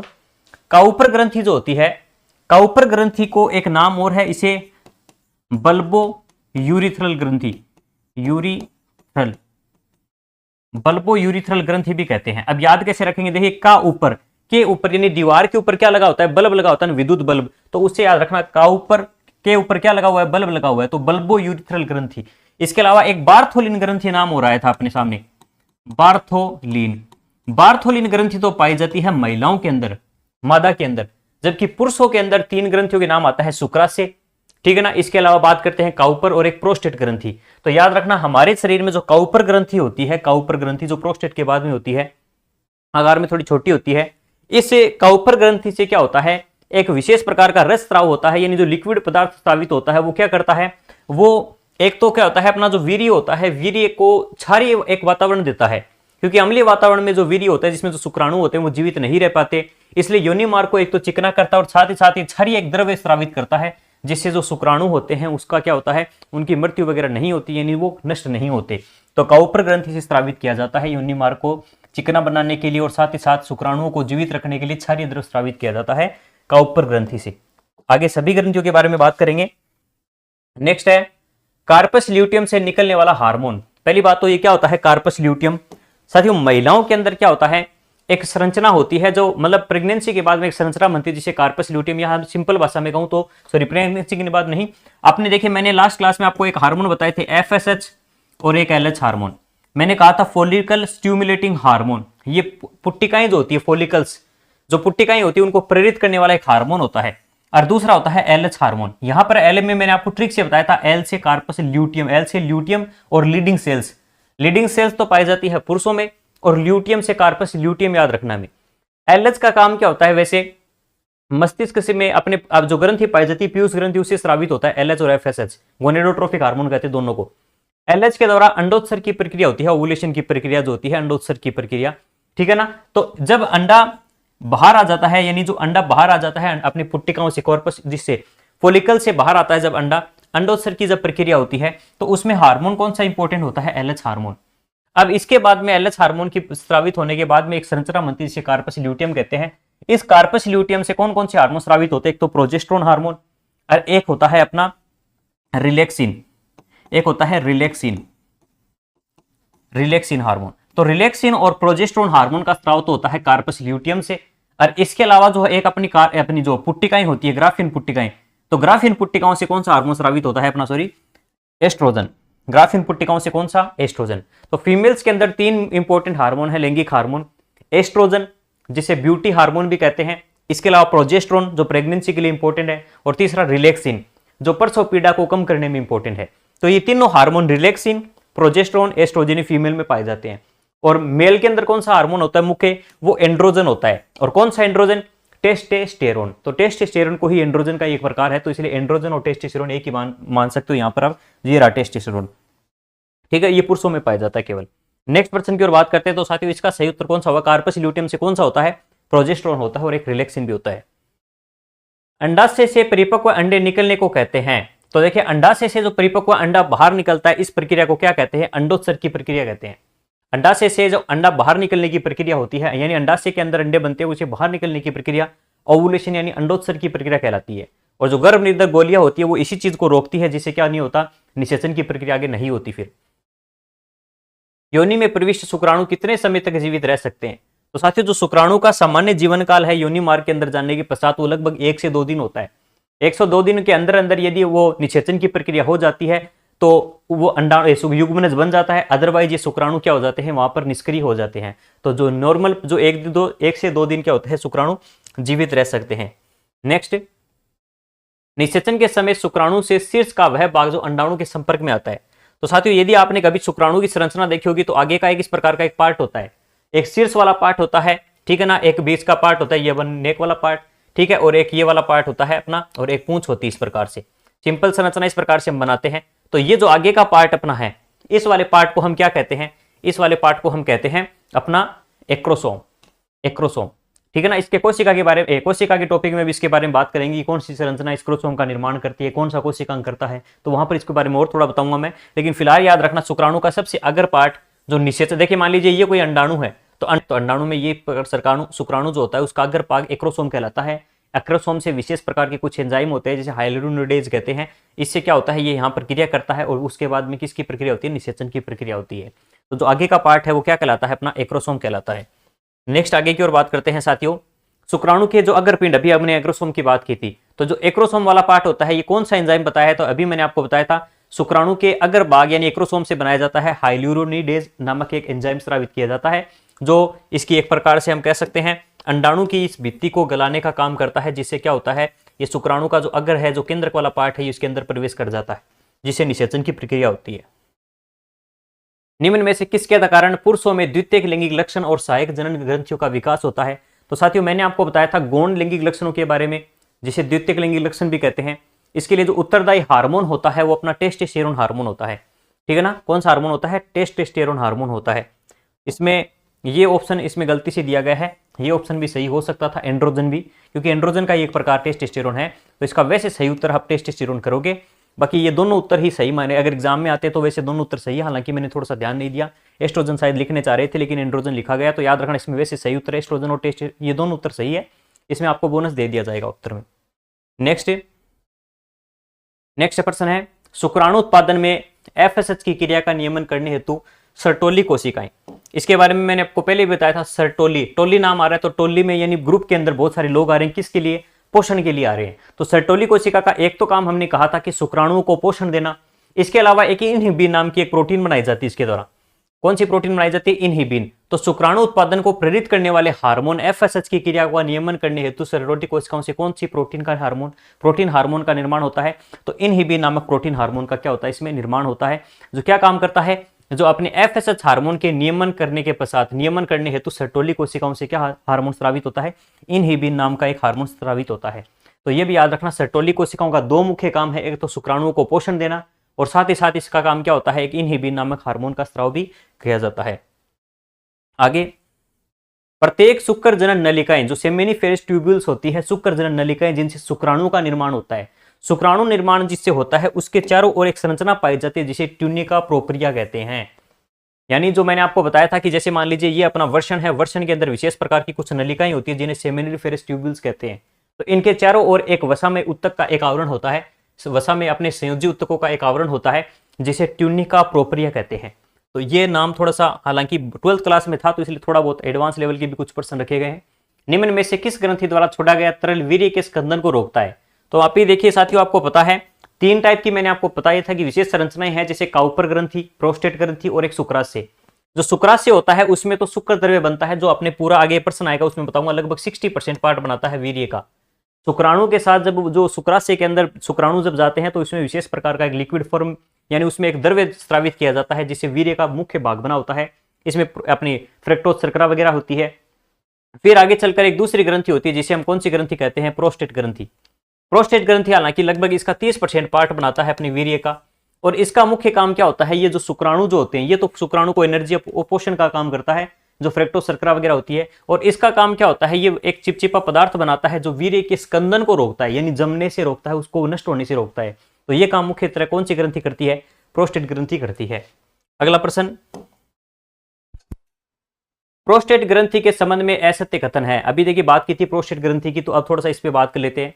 यह ग्रंथि मूत्र मार्ग के आधार भाग में स्थित होती है। बिल्कुल, ये जैसे मूत्र मार्ग वाला पार्ट है, मूत्र मार्ग वाला पार्ट ये है, तो मूत्र मार्ग के ऊपर की ओर, मूत्र मार्ग के ऊपर की ओर आधार भाग में ऊपर की ओर पाई जाती है, यानी इस हिस्से से जुड़ी हुई होती है, स्थित होती है। इस ग्रंथि द्वारा हल्के सफेद क्षारीय तरल पदार्थ का, बिल्कुल इससे जो लिक्विड पदार्थ स्रावित किया जाता है उसकी पीएच लगभग 7.4 होती है, लगभग रक्त के समान मान सकते हैं हम, ठीक है। इसलिए वीर्य का भी पीएच लगभग 7.4 ही होता है। वीर्य का पीएच भी लगभग 7.4 ही होता है। क्यों होता है? क्योंकि इसमें विशेष प्रकार के जो द्रव्य भरे होते हैं वीर्य के अंदर, उसकी पीएच लगभग 7.4 होती है, और ये क्षारीय माध्यम में ही काम करता है, अम्लीय माध्यम में काम नहीं करता। इस ग्रंथि द्वारा स्रावित तरल वीर्य का लगभग 60% पार्ट। साथियों ये कथन असत्य कथन है। क्यों? क्योंकि 60% पार्ट तो कौन सा हिस्सा बनाता है? जो बनाता है अपना शुक्राशय द्वारा। शुक्राशय द्वारा जो शुक्र द्रव्य का निर्माण होता है 60% पार्ट उसका होता है, ना कि इसका लगभग जो पार्ट होता है अपना प्रोस्टेट ग्रंथि से जो द्रव्य बनता है उसका लगभग 30% पार्ट वीर्य के अंदर होता है, 60% पार्ट नहीं होता। ज्यादा भाग शुक्र द्रव्य का होता है, प्रोस्टेट ग्रंथि से लिक्विड स्रावित होता है उसका नहीं होता। इस ग्रंथि द्वारा स्रावित तरल में फॉस्फेट, ठीक है, साइट्रेट, लाइसोजाइम, फाइब्रिनोलाइसिस, तो ये फाइब्रिनोलाइसिस वगैरह, ये लाइसोजाइम वगैरह होते हैं, ये क्या करते हैं? ये वीर्य को स्कंदन से रोकते हैं, वीर्य का स्कंदन नहीं होने देते। तो ये फाइब्रिनोलाइसिस वगैरह ये क्या करते हैं? वीर्य को स्कंदित नहीं होने देते। इसका मुख्य काम क्या होता है? वीर्य का स्कंदन नहीं होने देता। और दूसरा ये कहाँ, इसका जो मेन पार्ट होता है इस ग्रंथि का, ये कहाँ होता है? ये मूत्र मार्ग के जस्ट ऊपर आधार वाले पार्ट में पाई जाती है, और इसके अलावा एक जोड़ी के रूप में पाई जाती है। नेक्स्ट अगला प्रश्न, किसके स्राव में फ्रक्टोज शर्करा, प्रोस्टोगिलेंड्स तथा प्रोटीन सेमिनोजेलिन पाया जाता है? तो साथियों देखिए बात करते हैं, अभी हमने बात की थी फ्रक्टोज शर्करा, प्रोस्टाग्लैंडिस, ठीक है, और इसके अलावा प्रोटीन जो होती है सेमिनोजेलिन, ये पाई जाती है मुख्य रूप से अपने शुक्र द्रव्य में। और शुक्र द्रव्य कहां बनता है? अपने शुक्राशय में बनता है। तो शुक्राशय के अंदर फ्रक्टोज शर्करा होती है। इस फ्रक्टोज से याद रखना, कभी भी देखिए जो रेप के केस आते हैं, रेप केस में कैसे पहचान की जाती है? तो साथियों अपने शरीर में मुख्य रूप से वैसे फ्रक्टोज शर्करा नहीं पाई जाती, लेकिन वीर्य के अंदर मुख्य रूप से फ्रक्टोज शर्करा पाई जाती है। तो फ्रक्टोज शर्करा के आधार पर ही रेप केस वगैरह का इनका भी क्या होता है? जो फोरेंसिक रिपोर्ट वगैरह आती है तो फ्रक्टोज शर्करा के आधार पर इसका पता लगाया जाता है। तो थोड़ा सा ये भी, हालांकि अलग डिटेल है, लेकिन फिर भी थोड़ा याद रखना, अपने वीर्य में कौन सी शर्करा वगैरह पाई जाती है? अपने वीर्य में फ्रक्टोज शर्करा पाई जाती है, जो कहां पर होती है? जो शुक्र द्रव्य में, शुक्राशय में जो शुक्र द्रव्य बनता है वहां पर इसका निर्माण होता है, जो अपने वीर्य का 60% पार्ट बनाता है शुक्र द्रव्य। नेक्स्ट, और देखिए इसके बारे में थोड़ा सा बता देता हूं। जो प्रोस्टाग्लैंडिस होती हैं, इसका मुख्य काम क्या होता है? ये शुक्राणुओं को गति प्रदान करते, एक प्रकार से जो कर्माकुंचन टाइप की गति होती है, जिसे आगे गतिशील होते हैं शुक्राणु वगैरह, तो इस शुक्राणु की गति वगैरह में इसका इंपॉर्टेंट रोल होता है, और इसका मुख्य काम शुक्राणु को पोषण देना होता है। मादा हार्मोन एस्ट्रोजन और प्रोजेस्टेरोन का स्राव किया जाता है। तो मादा हार्मोन जो एस्ट्रोजन और प्रोजेस्टेरोन होते हैं, ये मादा के जो मुख्य लैंगिक अंग है, कहां? अंडाशय में इसका निर्माण होता है। और अंडाशय में भी अगर आपसे पूछे एस्ट्रोजन तो कौन सा पार्ट बनाता है?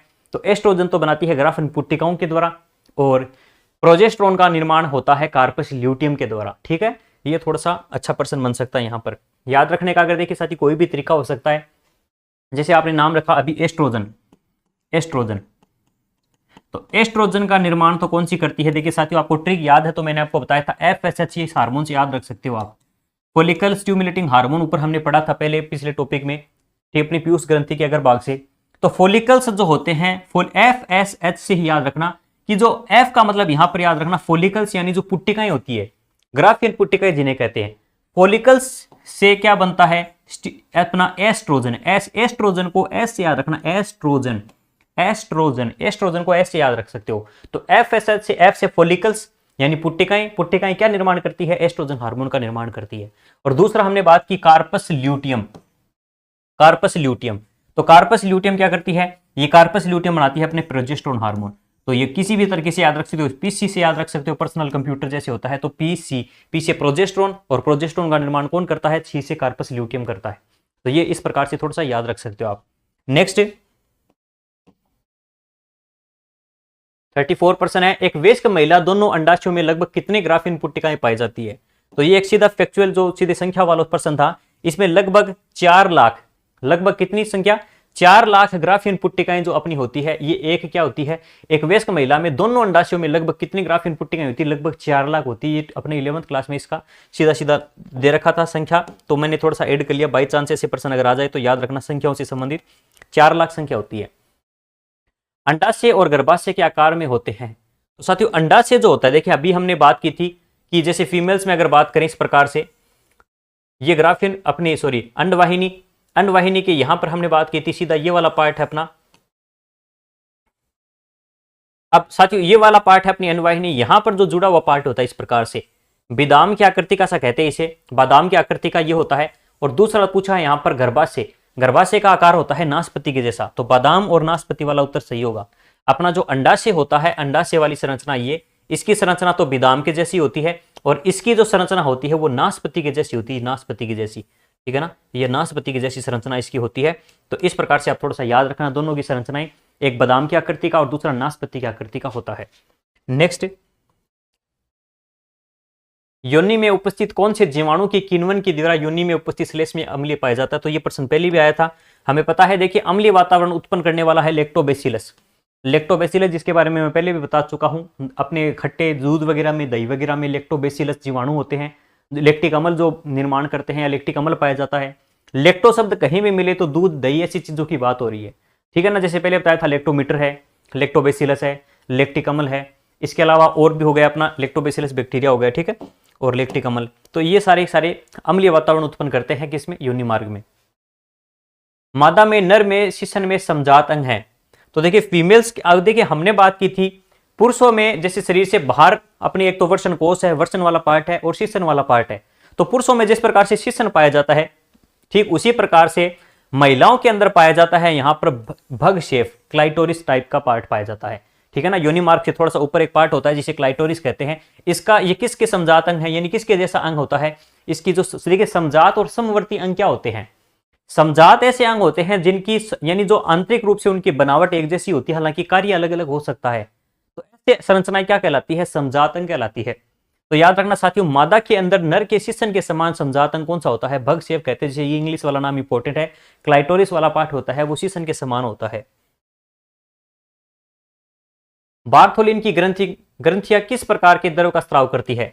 तो बार्थोलिन ग्रंथियां पाई जाती है किसके अंदर, ये पाई जाती है महिलाओं के अंदर, और महिलाओं के अंदर पाई जाती है। ये भी एक प्रकार से क्या होता है, योनि मार्ग को क्या करता है, क्षारीय वातावरण देता है, जिससे जो शुक्राणु होते हैं उनको विघटित ना करे, यानी उनका नष्ट ना कर दे। तो बार्थोलिन भी होती है, ये एक प्रकार का कैसा वातावरण देती है, क्षारीय वातावरण देती है। इस टॉपिक में कहीं भी वातावरण की बात आए, अम्लीय क्षारीय पूछे तो मोस्टली उत्तर क्षारीय ही होता है। केवल और केवल योनि मार्ग में अम्लीय वातावरण बनाने वाला बैक्टीरिया पूछे तब हमें सिर्फ और क्या करना है, लैक्टोबैसिलस। बाकी सभी में क्षारीय पूछा जाता है। मानव नर में यौन आरंभ की आयु होती है। तो साथियों यौवन आरंभ या जिसे प्यूबर्टी पीरियड कहते हैं, ये महिला और पुरुषों में थोड़ा सा अलग होता है। महिलाओं में या फिर लड़कियों में हम कहें, लड़कियों में प्यूबर्टी पीरियड थोड़ा जल्दी हो जाता है, लगभग हम कह सकते हैं किशोर अवस्था, जैसे हम मोस्टली किशोर अवस्था मानते हैं 12 साल से लेकर 18 या 19 साल तक। आपने कभी नोट किया होगा इस चीज को कि जैसे 11 के बाद आता है 12, फिर आता है शुरुआत करते हैं हम 13, 14, 15, ये टीन शब्द जो आता है, टीन, यहीं से टीनेजर की शुरुआत होती है, यानी किशोर अवस्था की शुरुआत होती है। 13, 14, 15, 16, 17, 18, 19, यहां तक हम टीन शब्द का यूज करते हैं, क्योंकि इसका कहीं ना कहीं संबंध अपनी किशोर अवस्था से होता है। तो जो 13 साल या 12 या 13 साल से शुरुआत होती है। हालांकि पुरुषों, लड़कों के अंदर अगर बात करें तो इसकी शुरुआत लगभग 14 वर्ष से, और हर लड़कियों में बात करें तो इसकी अवस्था लगभग 10 या 11 साल से, लगभग 11 साल, लगभग 11 से 12 साल तक होती है। तो महिलाओं में इसकी शुरुआत जल्दी हो जाती है, पुरुषों में इसकी शुरुआत बाद में होती है। दूसरी एक बात और, सबसे पहले महिलाओं के अंदर क्या होता है, एक विशेष प्रकार की जैसे किशोर अवस्था शुरू होती है तो शरीर में कुछ बदलाव होते हैं, जैसे आवर चक्कर वगैरह इनका शुरू हो जाना। तो जो मेंस्ट्रुएशन साइकिल वगैरह ये शुरू होती है तो इसमें जो शुरुआत होती है, सबसे पहले जो अवस्था होती है उससे देखिए दो अवस्था होती है, एक मिनार्क और एक होता है मिनोपोज। देखिए पोज का मतलब क्या होता है, जैसे हम कोई वीडियो चला रहे हैं उसको पोज कर दिया, रोकना।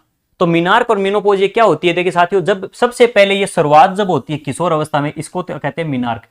और लगभग 45 से लगभग 50 साल, लगभग 50 साल मानी जाती है। यानी इस अवस्था के बाद महिलाओं के अंदर क्या नहीं हो सकता, निषेचन की प्रक्रिया, अंडाणुओं का निर्माण नहीं होता। पुरुषों में तो देखिए साथियों, जैसे ही किशोर अवस्था शुरू होती है लगभग 14 साल से, इसका सही उत्तर होता है लगभग 14 से 16। ये मैं आपको बुक के अकॉर्डिंग बता रहा हूं, बुक में मध्य किशोर अवस्था इसका उत्तर दे रखा है, लगभग 14 से 16 उम्र दे रखी है, इसीलिए मैंने एग्जैक्ट यही ऑप्शन इसीलिए रखे हैं। तो इसमें कई बार 12 से 14 हम कर देते हैं, लेकिन वैसे बुक के अकॉर्डिंग 14 से 16 दे रखा है, उसमें तो मैंने उसके अकॉर्डिंग किया। आगे देखना, दूसरी बात, पुरुषों के अंदर क्या होता है, किशोर अवस्था यानी 14 से साल के आसपास से शुक्राणु निर्माण की प्रक्रिया यानी शुक्र जनन शुरू हो जाता है, जो जीवन पर्यंत चलता है। बुढ़ापे में भी 40-45 साल ऐसी कोई उम्र नहीं है, ठीक है ना। तो ये बच्चे का जो जन्म यानी बच्चे का निर्माण कभी भी कर सकता है पुरुष, लेकिन महिलाओं में ये क्षमता केवल और केवल 45 से 50 साल तक की पाई जाती है। उसके बाद में ये अंडाणुओं का निर्माण करना बंद हो जाता है और इस अवस्था को हम क्या कहते हैं, इसे हम मेनोपॉज बोलते हैं। तो ये थोड़ा सा एक्स्ट्रा डाटा आप याद रखना, प्रश्न आ सकता है यहां से भी कि ये शुरुआत कब होती है, इनका अंत कब होता है। तो अगर 12 से 14 ऑप्शन मिले तो आपको महिला करना है, और 14 से 16 पूछे तो आपको पुरुष करना है। निम्न में से कौन सा एक पुरुष प्रजनन प्रणाली का हिस्सा नहीं है? तो पुरुष देखिए प्रजनन में सबसे इंपॉर्टेंट है वर्षण। वर्षण से निकलती है कौन सी, अपनी शुक्र वाहिनियां। फिर होता है अधिवर्षण वाला पार्ट, अधिवर्षण से हमने बात की थी ग्रंथि पहली शुक्राशय, फिर यहां पर हमने बात की थी प्रोस्टेट, शुक्राशय, प्रोस्टेट और फिर काउपर ग्रंथि। और फिर अपना पार्ट आता है यहां पर, देखिए यहां से सीधा ही मूत्र मार्ग वाला पार्ट है या शीशन वाला पार्ट है, जो दोनों का काम करता है, वीर्य का स्खलन करने में भी और साथ ही साथ मूत्र का उत्सर्जन करने में, दोनों में मदद करता है शीशन वाला पार्ट। तो देखिए यहां पर 3 शुक्राशय, प्रोस्टेट और काउपर, ये 3 ग्रंथियां याद रखनी है, बाकी में तो इतना कोई कंफ्यूजन नहीं होता। तो देखिए अंडकोश होते हैं, अंडाशय नहीं होता, अंडाशय वाला पार्ट नहीं पाया जाता किसके अंदर, ये महिलाओं में होता है अंडाशय। तो जबकि बात करें वर्षण पाए जाते हैं, शुक्र वाहिका पाई जाती है, तो ये चीजें तो होती हैं, लेकिन कौन सी संरचना नहीं होती अपनी, अंडाशय महिलाओं में पाई जाती है। गतिशील जीवाणु कोशिका को कहा जाता है, तो गतिशील जीवाणु कोशिका को कहते हैं what is the bacterial cold. तो साथियों गतिशील जो संरचना होती है उसे हम नर युग्मक कहते हैं। यहां पर शायद जीवाणु का मतलब यहां पर कोशिका से है, ठीक है, गतिशील जीवाणु कोशिका, तो कोशिका का मतलब यहां पर क्या है, वो युग्मक से है, यहां पर मेन बैक्टीरिया वैसे नहीं पूछा गया। तो गतिशील देखिए 2 संरचना है, अंडाणु गतिशील नहीं होते, शुक्राणु गतिशील होते हैं, क्योंकि उसमें पाई जाती है पूंछ, उसमें कोई सी संरचना पाई जाती है पूंछ, जो गति का मतलब गति देती है शुक्राणुओं को। तो शुक्राणु क्या होते हैं, योनि मार्ग से प्रवेश करते हैं, आगे चलकर गर्भाशय और फिर क्या होता है अंडवाहिनी में जाते हैं, प्रवेश करते हैं, और अंडवाहिनी में जाने के बाद में वहां पर निषेचन की प्रक्रिया होती है, फिर कोशिकाओं में विभाजन होकर वो लुढ़कता हुआ कहां पर आता है, गर्भाशय में रोपित होता है। तो इसमें अंडाणुओं में क्या नहीं होती, गति नहीं होती, शुक्राणुओं में गति होती है। तो नर युग्मक गतिशील होते हैं। मनुष्य के नवजात शिशु को स्तन ग्रंथि से निकलने पहले स्राव को पिलाया जाता है, और इस पहले स्राव को साथियों कोलेस्ट्रॉम कहते हैं, कोलेस्ट्रॉम दे भी रखा होगा, हाँ ये कोलेस्ट्रॉम कहते हैं। तो पहला जो दूध गाढ़ा दूध होता है मां का, उसे कोलेस्ट्रम कहते हैं, और ये विशेष प्रकार से बच्चे की जो एक प्रकार से इम्यून पावर बढ़ाने में काफी इंपॉर्टेंट भूमिका निभाता है। तो ये रोग प्रतिरोधक क्षमता बढ़ाने में मुख्य भूमिका निभाता है। नेक्स्ट है परख नली शिशु, टेस्ट ट्यूब बेबी क्या है? टेस्ट ट्यूब बेबी का मतलब साथियों क्या होता है, थोड़ा सा मैं आपको बता देता हूं। मनुष्य में देखिए निषेचन क्या होता है, हमें पता है शुक्राणु और अंडाणुओं के मिलने की प्रक्रिया निषेचन कहलाती है। निषेचन मनुष्य में क्या होता है, आंतरिक निषेचन पाया जाता है, यानी शरीर के अंदर होता है निषेचन। अब इसमें क्या होता है, कई महिलाएं, जैसे आपने कई हॉस्पिटल वगैरह के बाहर एक नाम सुना होगा IVF, in vitro fertilisation. In vitro fertilisation यानी एक प्रकार से क्या होता है, इसमें टेस्ट ट्यूब यानी नलिकाओं के अंदर क्या होता है, बच्चे का निर्माण। अब कैसे होता है, मतलब कांच की, आपने टेस्ट ट्यूब सुनी होगी, आपने केमिस्ट्री की लैब में एक सी पतली सी ऐसी नली देखी होगी जिसका नाम टेस्ट ट्यूब होता है, इस प्रकार से पतली सी नली, इसको टेस्ट ट्यूब कहते हैं। अब इसमें किस प्रकार से छोटी सी मान लीजिए नली है, इसके अंदर किस प्रकार से बच्चे का निर्माण हो सकता है। इसमें साथियों क्या होता है कि फीमेल से तो लिए जाते हैं अंडाणु और पुरुषों के लिए जाते हैं शुक्राणु। इस दोनों को क्या करता है, एक मतलब ट्यूब में, एक टेस्ट ट्यूब में, इसमें देखिए क्या होता है, कुछ महिलाओं में अगर शरीर के अंदर किसी विशेष प्रकार की कोई प्रॉब्लम के कारण निषेचन की प्रक्रिया नहीं होती, तो इसके लिए बाह्य वातावरण में क्या किया जाता है, ठीक वैसे ही शरीर के अंदर के जैसे पूरा का पूरा उसको क्या दिया जाता है, एटमोस्फियर वगैरह, या पूरा वही एक प्रकार से अवस्था बनाई जाती है, एक वातावरण दिया जाता है। इस टेस्ट ट्यूब के अंदर सभी वो चीजें होने पर क्या होता है, इसमें अंडाणु शुक्राणु का एक प्रकार से निषेचन करा के संलयन कराया जाता है। संलयन होकर निषेचन की प्रक्रिया होती है। उसमें जैसे जैसे विभाजन शुरू होते हैं, तो जैसे मोरूलावस्था आती है तो 16 कोशिकाओं की अवस्था आती है। लगभग 16 कोशिका अवस्था के अंदर क्या किया जाता है, इसे मां के गर्भाशय में फिर रोपित कर देते हैं। मां के गर्भाशय में रोपित होने के बाद एक कोशिका का गुच्छा है मां के गर्भाशय में रोपित कर दिया। उसके बाद में ठीक एक स्वस्थ शिशु की तरह ही वो बच्चे के मां के शरीर में क्या होता है, बच्चा डेवलप होता है। ये भी एक प्रोसेस एक प्रकार से थोड़ा सा अलग है, बस निषेचन की प्रक्रिया शरीर से बाहर कराई जाती है इसमें, तो टेस्ट ट्यूब भी बनते हैं। बाकी सेम प्रोसेस ही चलती आगे, उसी बच्चे का विकास उसी तरीके से होता है, बस निषेचन एक टेस्ट ट्यूब में कराया जाता है, इसलिए इसे टेस्ट ट्यूब भी कहते हैं। डिंब का निषेचन गर्भाशय में होता है लेकिन प्रखनली में विकसित होता है। देखिए निषेचन गर्भाशय में नहीं होता इसके अंदर, ये बात गलत है। निषेचन नहीं होता, बाकी विकास जरूर गर्भाशय में होता है, तो ये बात गलत है, क्योंकि वैसे ही पहली बात निषेचन गर्भाशय में होता ही नहीं, ये तो कहां होता है, अंडवाहिनी यानी फेलोपियन ट्यूब में होता है। ठीक है, दूसरी बात, गर्भाशय में निषेचन होता है, गर्भाशय में निषेचन होता है, तो साथियों गर्भाशय में कभी निषेचन नहीं होता। निषेचन की प्रक्रिया कहां होती है, अंडवाहिनी में होती है, फेलोपियन ट्यूब में होती है। नेक्स्ट है, डिंब का निषेचन प्रखनली में होता है, ये बात तो चलिए सही है। और प्रखनली में विकास, प्रखनली में विकास नहीं होता, विकास बच्चे का कहां होता है, गर्भाशय में होता है। डिंब का निषेचन होता है प्रखनली में, बिल्कुल टेस्ट ट्यूब के अंदर एक टेस्ट ट्यूब ली जाती है। इस टेस्ट ट्यूब में क्या होता है, बच्चे का निषेचन कराया जाता है, लेकिन बच्चे का विकास कहां जाकर ही होता है, फिर उसको रोपित कर देते हैं गर्भाशय में और बच्चे का विकास वहां होता है, तो यह कथन सत्य है। इसमें मासिक धर्म के दौरान योनि से रक्त किस कारण से बहता है, तो साथियों इसमें क्या होता है कि महिलाओं के अंदर क्या होता है, एक ठीक है मेंस्ट्रुएशन साइकिल होती है, जिसमें क्या होता है, अगर निषेचन की प्रक्रिया शुक्राणु अंडाणु से यदि नहीं मिलते तो एक प्रोसेस होती है जिसमें जो गर्भाशय की दीवार होती है, गर्भाशय की परत होती है, एंड्रोमेट्रियम वगैरह ये परत होती है, ये परत क्या होती है, झड़ने लगती है, और इसके साथ साथ रक्त का स्राव होता है, जिसे मेंस्ट्रुएशन साइकिल या आवर्त चक्र कहते हैं। ठीक है, ये प्रत्येक हर महीने, ये एक महीने भर चलता है, जिसमें लगभग यानी 7 दिन तक, 1 वीक तक चलता है सामान्यतः। और इसमें क्या होता है, निषेचन ना होने पर ये क्या होता है, कंटिन्यू चलता रहता है। इसमें क्या होती है, गर्भाशय की दीवार टूटने से ये चीजें होती है, तो इसमें गर्भाशय उत्तर सही होगा। नेक्स्ट, नर जनन तंत्र में कौन से भाग में मुख्य आनुवांशिक सामग्री पाई जाती है, तो साथियों आनुवांशिक सामग्री का मतलब यहां पे क्या है, देखिए पहली बात, नर जनन तंत्र में कौन से भाग में मुख्य आनुवांशिक सामग्री, आनुवांशिक सूचना क्या होती है, हमारे डीएनए आरएनए होते हैं। डीएनए आरएनए में अगर बात करें साथियों, आनुवांशिक पदार्थ तो वैसे डीएनए ही है, क्योंकि मनुष्य वगैरह में मुख्य रूप से डीएनए होता है। आरएनए का काम तो मुख्य रूप से प्रोटीन संश्लेषण ही होता है, लेकिन अपना जनन का मुख्य काम वैसे डीएनए की प्रतिकृति तैयार करना ही होता है, डीएनए की फोटोकॉपी तैयार करना ही इसमें मुख्य काम क्या होता है, जनन का मुख्य काम वैसे डीएनए की प्रतिकृति तैयार करना ही होता है। यानी आनुवांशिक संरचनाओं को पीढ़ी दर पीढ़ी आगे ट्रांसफर करने की प्रक्रिया ही होती है जनन एक प्रकार से। और ये डीएनए कहां पाया जाता है, ये पाया जाता है शुक्राणु के अंदर। शुक्राणु में भी क्या होता है, केंद्रक होता है, ठीक है, एक प्रकार का, यानी भी कोशिका ही है, शुक्राणु भी एक कोशिका है, इसमें भी आनुवांशिक सूचनाएं होती हैं। और ये वैसे अगुणित अवस्था में पाया जाता है शुक्राणु, थोड़ा सा ये भी याद रखना। और ये क्या करता है, मुख्य आनुवांशिक सामग्री को आगे लेकर जाता है।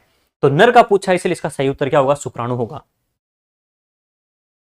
मनुष्य में आमतौर पर अलिंग गुणसूत्र जोड़ों में कितने होते हैं, साथियों मनुष्य के अंदर, देखिए ये प्रश्न सिंपल सा है, शायद अभी 3rd ग्रेड में भी प्रश्न आया था, अपनी सिंपल सा प्रश्न था, मनुष्य में गुणसूत्रों की संख्या कितनी होती है, तो ये प्रश्न आया था अभी 3rd ग्रेड में, मनुष्य में गुणसूत्रों की संख्या कितनी होती है, 46 होती है। दूसरी बात, 46 गुणसूत्र भी देखिए अगर बात करें, ये 23 जोड़े के रूप में बोला जाता है इनको हमेशा, क्योंकि द्विगुणित अवस्था होती है अपनी कोशिकाओं में, तो इसे हम बोलते हैं 23 जोड़ी गुणसूत्र पाए जाते हैं मनुष्य में।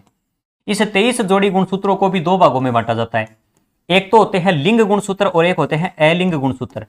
अलिंग गुणसूत्र को कायिक गुणसूत्र भी कहते हैं, कायिक गुणसूत्र, सोमेटिक क्रोमोसोम, ये सोमेटिक होते हैं, और दूसरे सेक्स क्रोमोसोम, या जिसे लिंग गुणसूत्र कहते हैं, लिंग गुणसूत्र।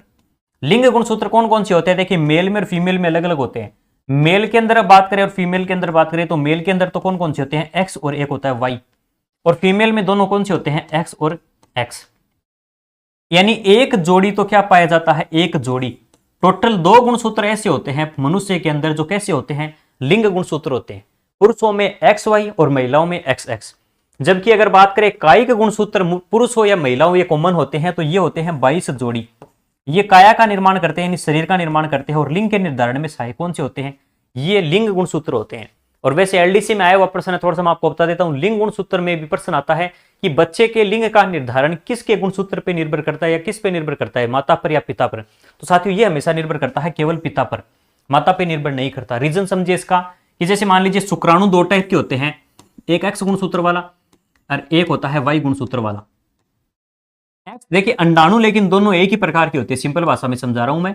अंडाणु दोनों ही जो होते हैं ये कैसे होते हैं, देखिए मैं से आपको बता देता हूं। एक सामान्य व्यक्ति में 44, जैसे अगर पुरुष है, देखिए पुरुषों के लिए सही जोड़ा ये होता है 44 प्लस एक्स वाई, ये एक प्रकार से इसे हम कहते हैं मेल। और फीमेल के लिए लिखा जाता है 44 प्लस एक्स एक्स। जबकि हमारे शरीर में जो शुक्राणु और अंडाणु होते हैं, शुक्राणु के लिए ये लिखना ज्यादा बेटर होगा 22 प्लस एक्स या फिर 22 प्लस वाई, ये हो सकता है या ये हो सकता है, क्योंकि 23 ही गुणसूत्र होते हैं शुक्राणु में। अगर ये वाला गुणसूत्र है, यानी एक प्रकार से हम कहें केवल एक्स लिंग गुणसूत्र की बात करूं, एक्स वाला एक्स से क्रिया करेगा यदि, तो इसमें एक्स एक्स से बनेगी लड़की, और वाई वाला एक्स से क्रिया करेगा तो ये बनेगा लड़का। इसलिए मेन रोल, अगर देखिए ये इससे क्रिया करे चाहे इससे क्रिया करे, मेन इसका फर्क पड़ रहा है। तो लिंग निर्धारण में मुख्य भूमिका किसकी होती है, पुरुष की होती है, पिता की होती है, ना कि महिला की या माता की। तो ये भी थोड़ा सा आपको याद रखना है। तो यहां पर पूछा है आमतौर पर एलिंग गुणसूत्र पूछा है, केवल एलिंग गुणसूत्रों की संख्या कितनी होती है, 22 जोड़ी, या फिर टोटल यहां पर पूछा है जोड़ों के अंदर पूछा है, तो इसका सही उत्तर होगा 22। नेक्स्ट अगले प्रश्न की ओर बढ़ते हैं। जंतुओं में जनन अंग नर और मादा युग्मक उत्पन्न करते हैं जिनके संलयन को कहते हैं। तो देखिए नर और मादा युग्मकों के संलयन की प्रक्रिया निषेचन कहलाती है, और जो अंडवाहिनी के अंदर होती है तो ये क्या होती है, इसमें संलयन से बनता है। देखिए संलयन की प्रक्रिया क्या होती है ये नहीं पूछा। अच्छी बात है कि इस प्रश्न में मैंने कहीं भी निषेचन का ऑप्शन नहीं दिया, नहीं जल्दबाजी में हम इतना ही पढ़ लेते हैं, जैसे मैंने अभी इस प्रश्न को इतना ही पढ़ा और मैंने सीधा कह दिया निषेचन, जबकि आगे क्या पूछा गया है कि संलयन से क्या बनता है। संलयन की प्रक्रिया निषेचन कहलाती है, और निषेचन के फलस्वरूप जो प्रथम कोशिका बनती है जिसे जाइगोट या युग्मनज कहते हैं। भ्रूण नहीं कह सकते क्योंकि कोशिकाओं में विभाजन होकर फिर युग्मनज से फिर भ्रूण बनता है आगे चलकर, और भ्रूण से बनता है शिशु, ठीक है ना। शिशु किसे कहते हैं, प्रसव के पश्चात उसे शिशु कह देंगे। और एक ऑप्शन क्या था, अंडाणु, ये तो अलग चीज होगी। चलो निम्न में से कौन सा मानव शरीर की सबसे बड़ी कोशिका है, तो सबसे बड़ी होती है अंडाणु, सबसे छोटी होती है शुक्राणु।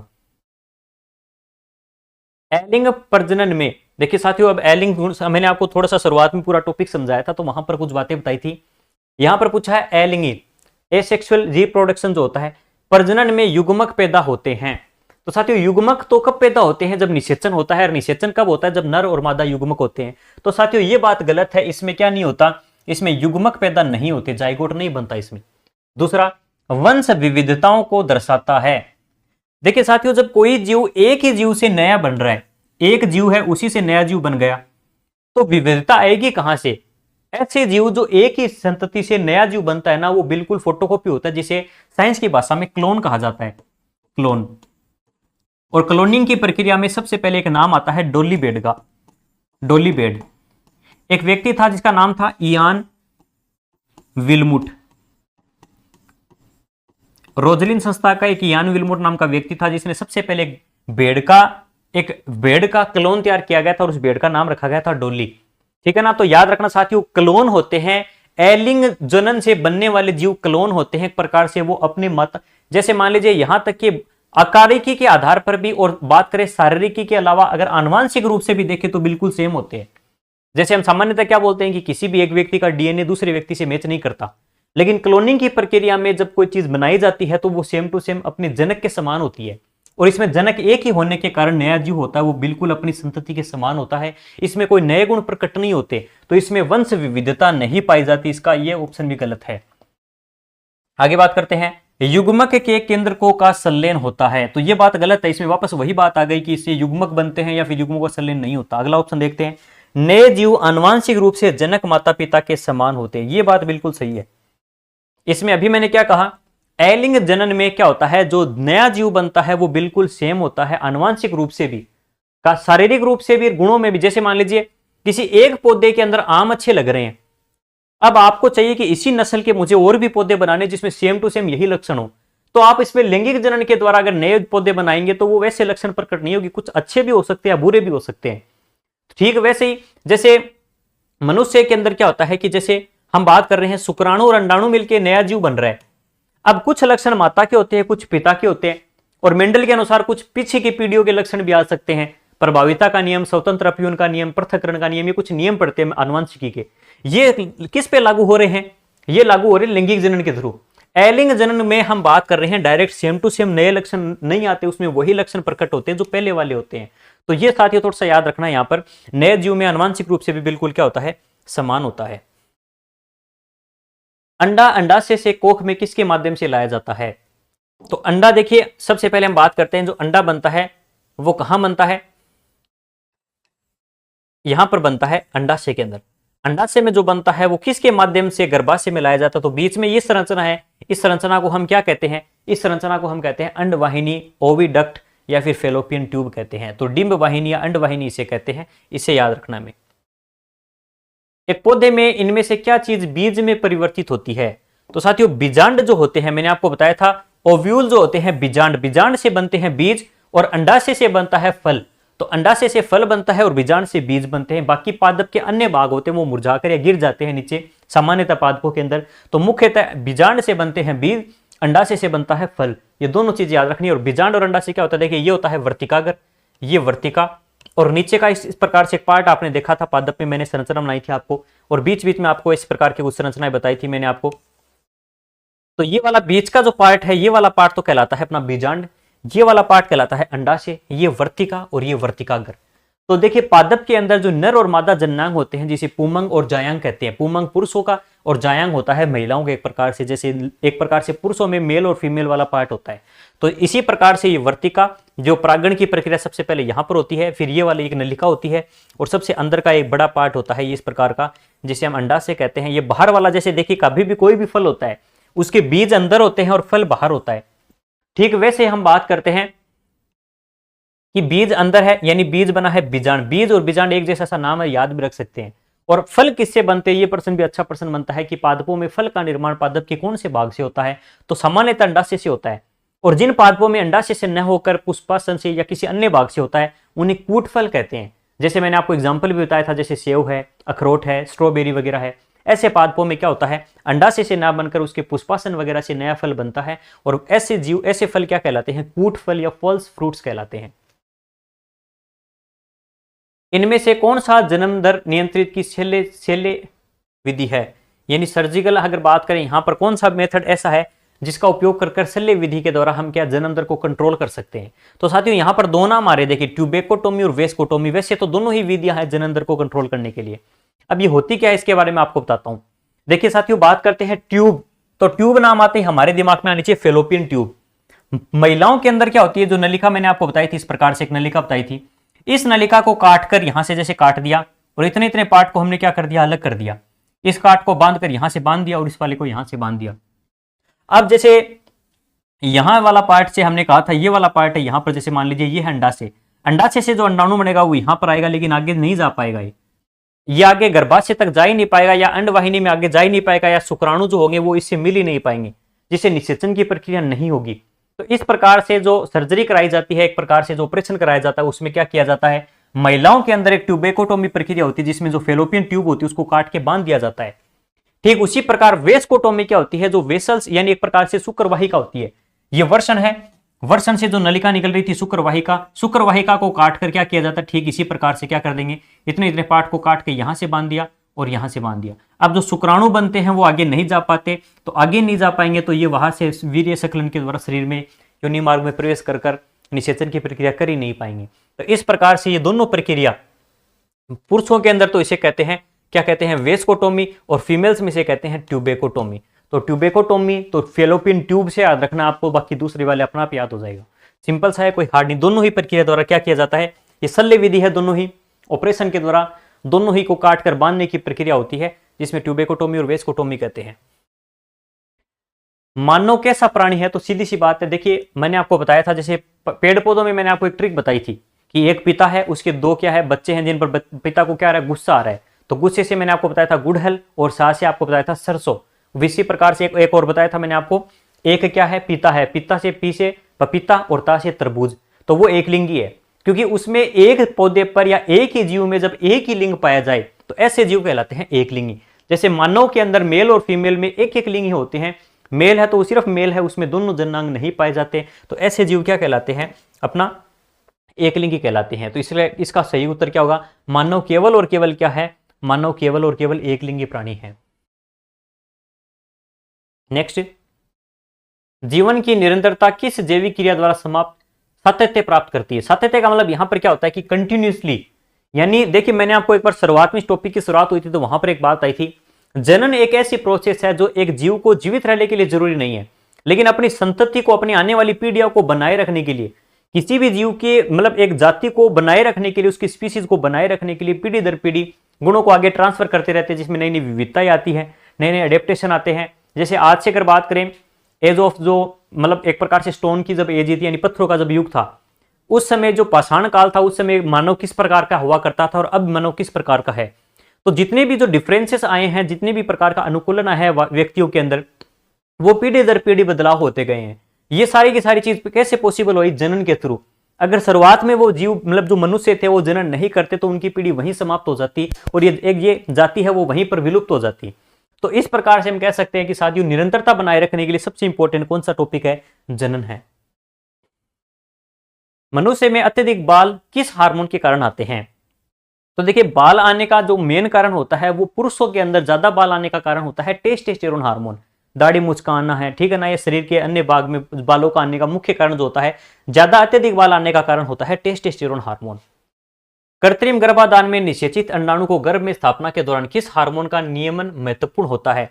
तो साथियों कृत्रिम जो गर्भाधान होता है, देखिए कभी भी गर्भाधान या प्रेगनेंसी के लिए जो सबसे इंपॉर्टेंट हार्मोन होता है वो प्रोजेस्टेरोन होता है।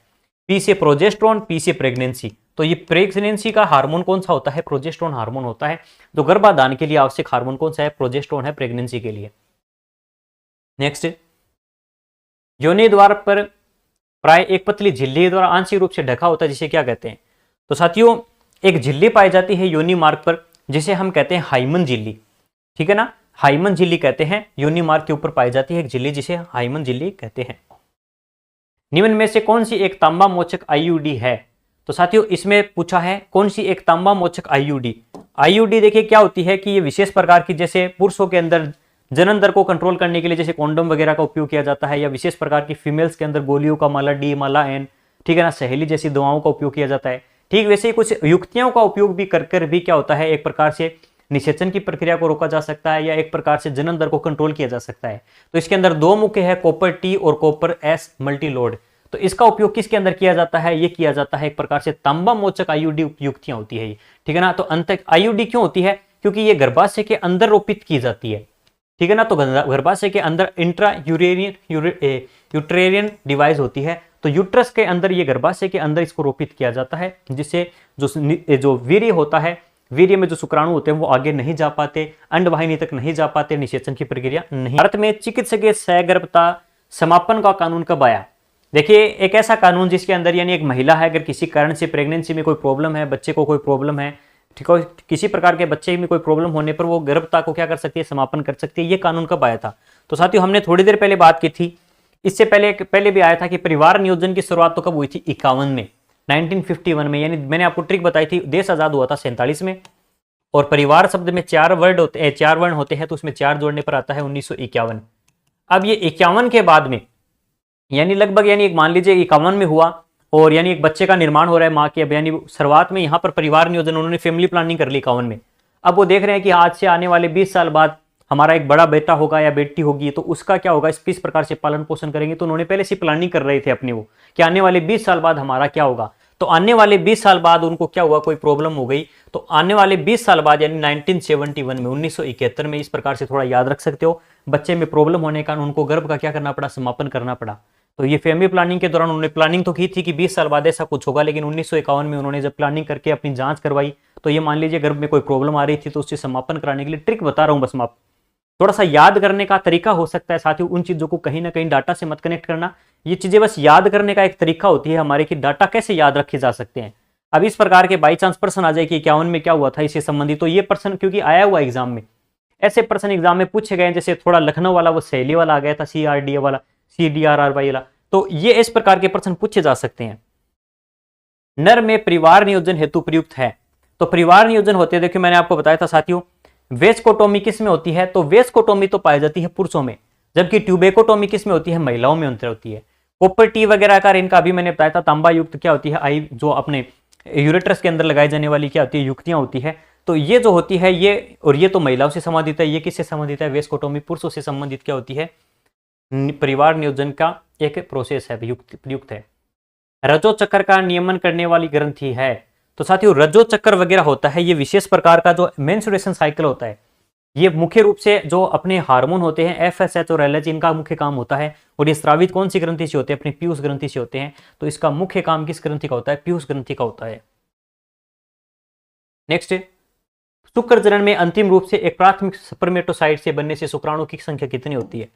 ये प्रश्न अच्छा प्रश्न है साथियों, सुनना। देखिए हमारे शरीर में दो टाइप के हमने विभाजन हम पढ़ते हैं, एक तो होता है समसूत्री विभाजन, एक होता है अर्धसूत्री विभाजन। इसके बारे में बेसिक हम कोशिका विभाजन में इतना ही पढ़ते हैं कि ये इतने प्रकार होते हैं, इसमें किस प्रकार की अलग अलग कोशिकाएं की अवस्थाएं होती है वो पढ़ते हैं।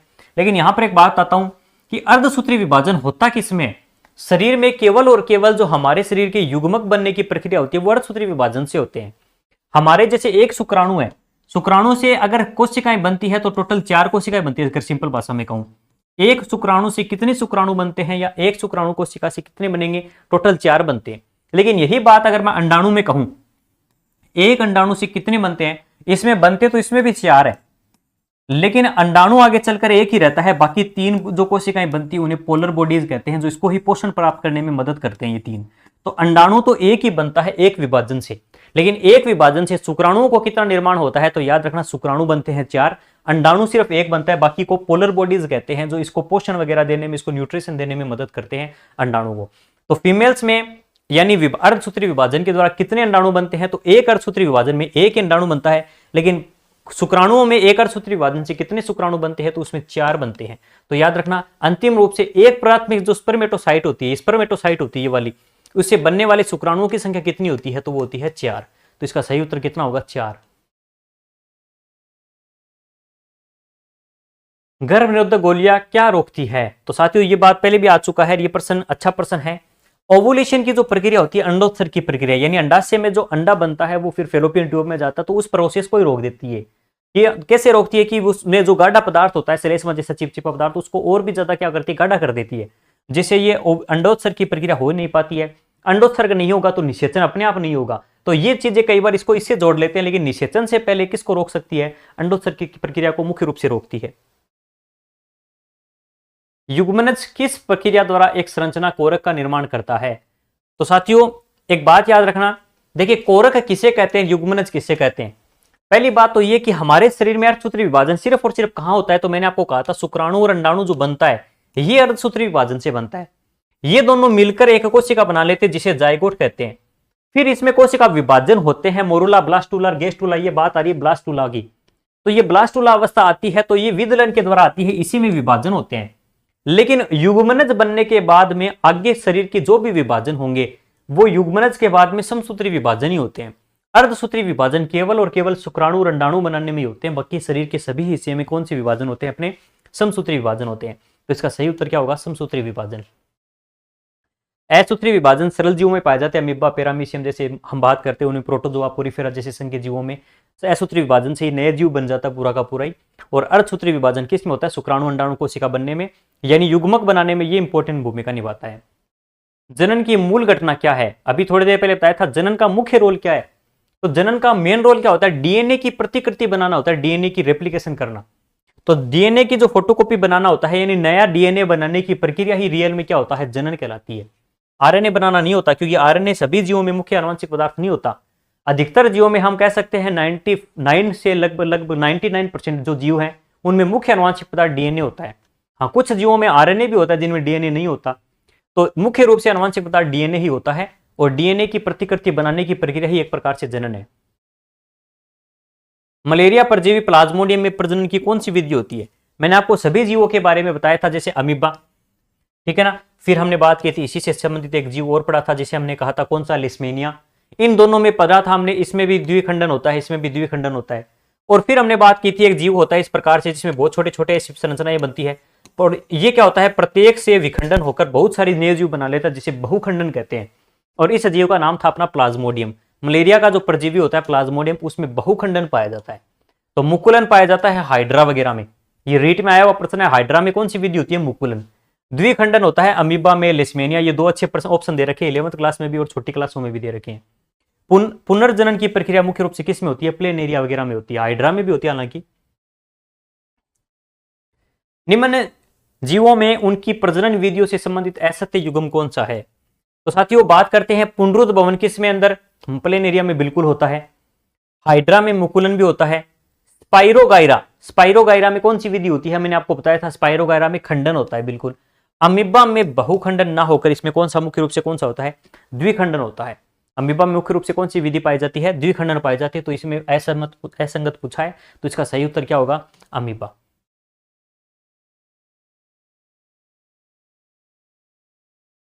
ठीक है, और बहुखंडन वैसे किस में होता है? प्लाज्मोडियम में होता है वैसे। निम्न में से उभयलिंगी पुष्प है, तो उभयलिंगी कौन से होते हैं? ये वापस वही प्रश्न आ गया, शायद एक बार पहले भी आया था इसके बारे में। तो देखिए उभयलिंगी, पहले शायद एकलिंगी का प्रश्न था, अब उभयलिंगी है। ऐसे जीव जिसमें एक ही जीव में नर और मादा दोनों पाए जाते हैं उसे उभयलिंगी कहते हैं। तो उभयलिंगी कौन से इसमें? तो देखिए गुस्सा किस पर आया था? दो बच्चों पर आया था।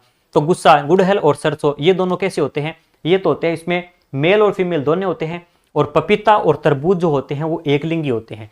तो याद रखना इसका सरसों और गुड़हल उत्तर सही होगा। नर में मूत्र मार्ग एक उभय मार्ग है, निम्न में से किसके प्रवाह के लिए? तो साथियों मूत्र और शुक्राणु दोनों ही चीजों को उत्सर्जित करने के लिए क्या पाया जाता है? एक मार्ग पाया जाता है, शीशन वाला मार्ग या मूत्र मार्ग कहते हैं जिसे। तो इसमें 1 और 2 उत्तर सही होगा। कौन सा जीवाणु जनित रोग संचारित रोग है? यानी जीवाणु से होता है, और दूसरा ये क्या होता है? ट्रांसमिटेड डिजीज है। तो साथियों आपको मैं एक ट्रिक बताऊंगा आगे आने वाले टॉपिक में, रोग से संबंधित जो टॉपिक होगा वहां पर डिटेल से बताऊंगा किस प्रकार से जीवाणु, विषाणु, कवक, प्रोटोजोआ की ट्रिक से हम एक ही लाइन से पूरे होने वाले सभी रोग पढ़ सकते हैं। जिस प्रकार से लास्ट एग्जाम में प्रश्न आया था 3rd ग्रेड में अपने, उसमें प्रश्न सिंपल सा आया था, जीवाणु जनित कौन कौन से रोग है? 4-5 ऑप्शन दे रखे थे, सभी जीवाणु जनित थे उनमें से। तो उसी से संबंधित मैं आपको एक ट्रिक बताऊंगा। फिलहाल याद रखना जर्नल साइंस हम पढ़ रहे हैं, जर्नल साइंस में हम पढ़ रहे हैं क्या? हम पढ़ रहे हैं जनन तंत्र। तो साथियों फिलहाल 2 ही चीज पढ़ रहे हैं जर्नल साइंस में, याद रखना। जिसे गोनेरिया, मैं आपको आगे पूरी ट्रिक बताऊंगा, फिलहाल नहीं बता रहा हूं। गोनेरिया और दूसरा है सिफिलिस। गोनेरिया और सिफिलिस स्पेशल 2 ही नाम क्यों दिए इस टॉपिक में? क्योंकि दोनों ही एसटीडी टाइप के रोग होते हैं। दोनों ही रोग कैसे होते हैं?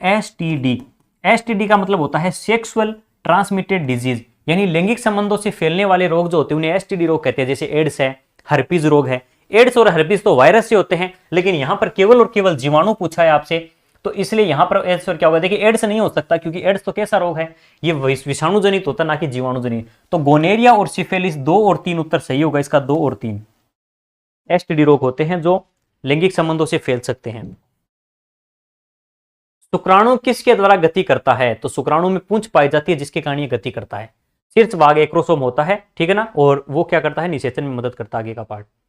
निम्न में से किसमें मुकुलन प्रकार का अलिंगी जनन पाया जाता है? तो मुकुलन मुख्य रूप से पाया जाता है किसके अंदर? यहां पर ऑप्शन के हिसाब से इसका सही उत्तर यीस्ट होगा। यीस्ट और हाइड्रा दोनों में ही मुकुलन विधि पाई जाती है। लेस्मेनिया में कौन सी विधि होती है? द्विखंडन होती है एक निश्चित तल से। प्लाज्मोडियम में बहुखंडन होता है, और अमीबा में द्विखंडन किसी भी तल से कर सकते हैं।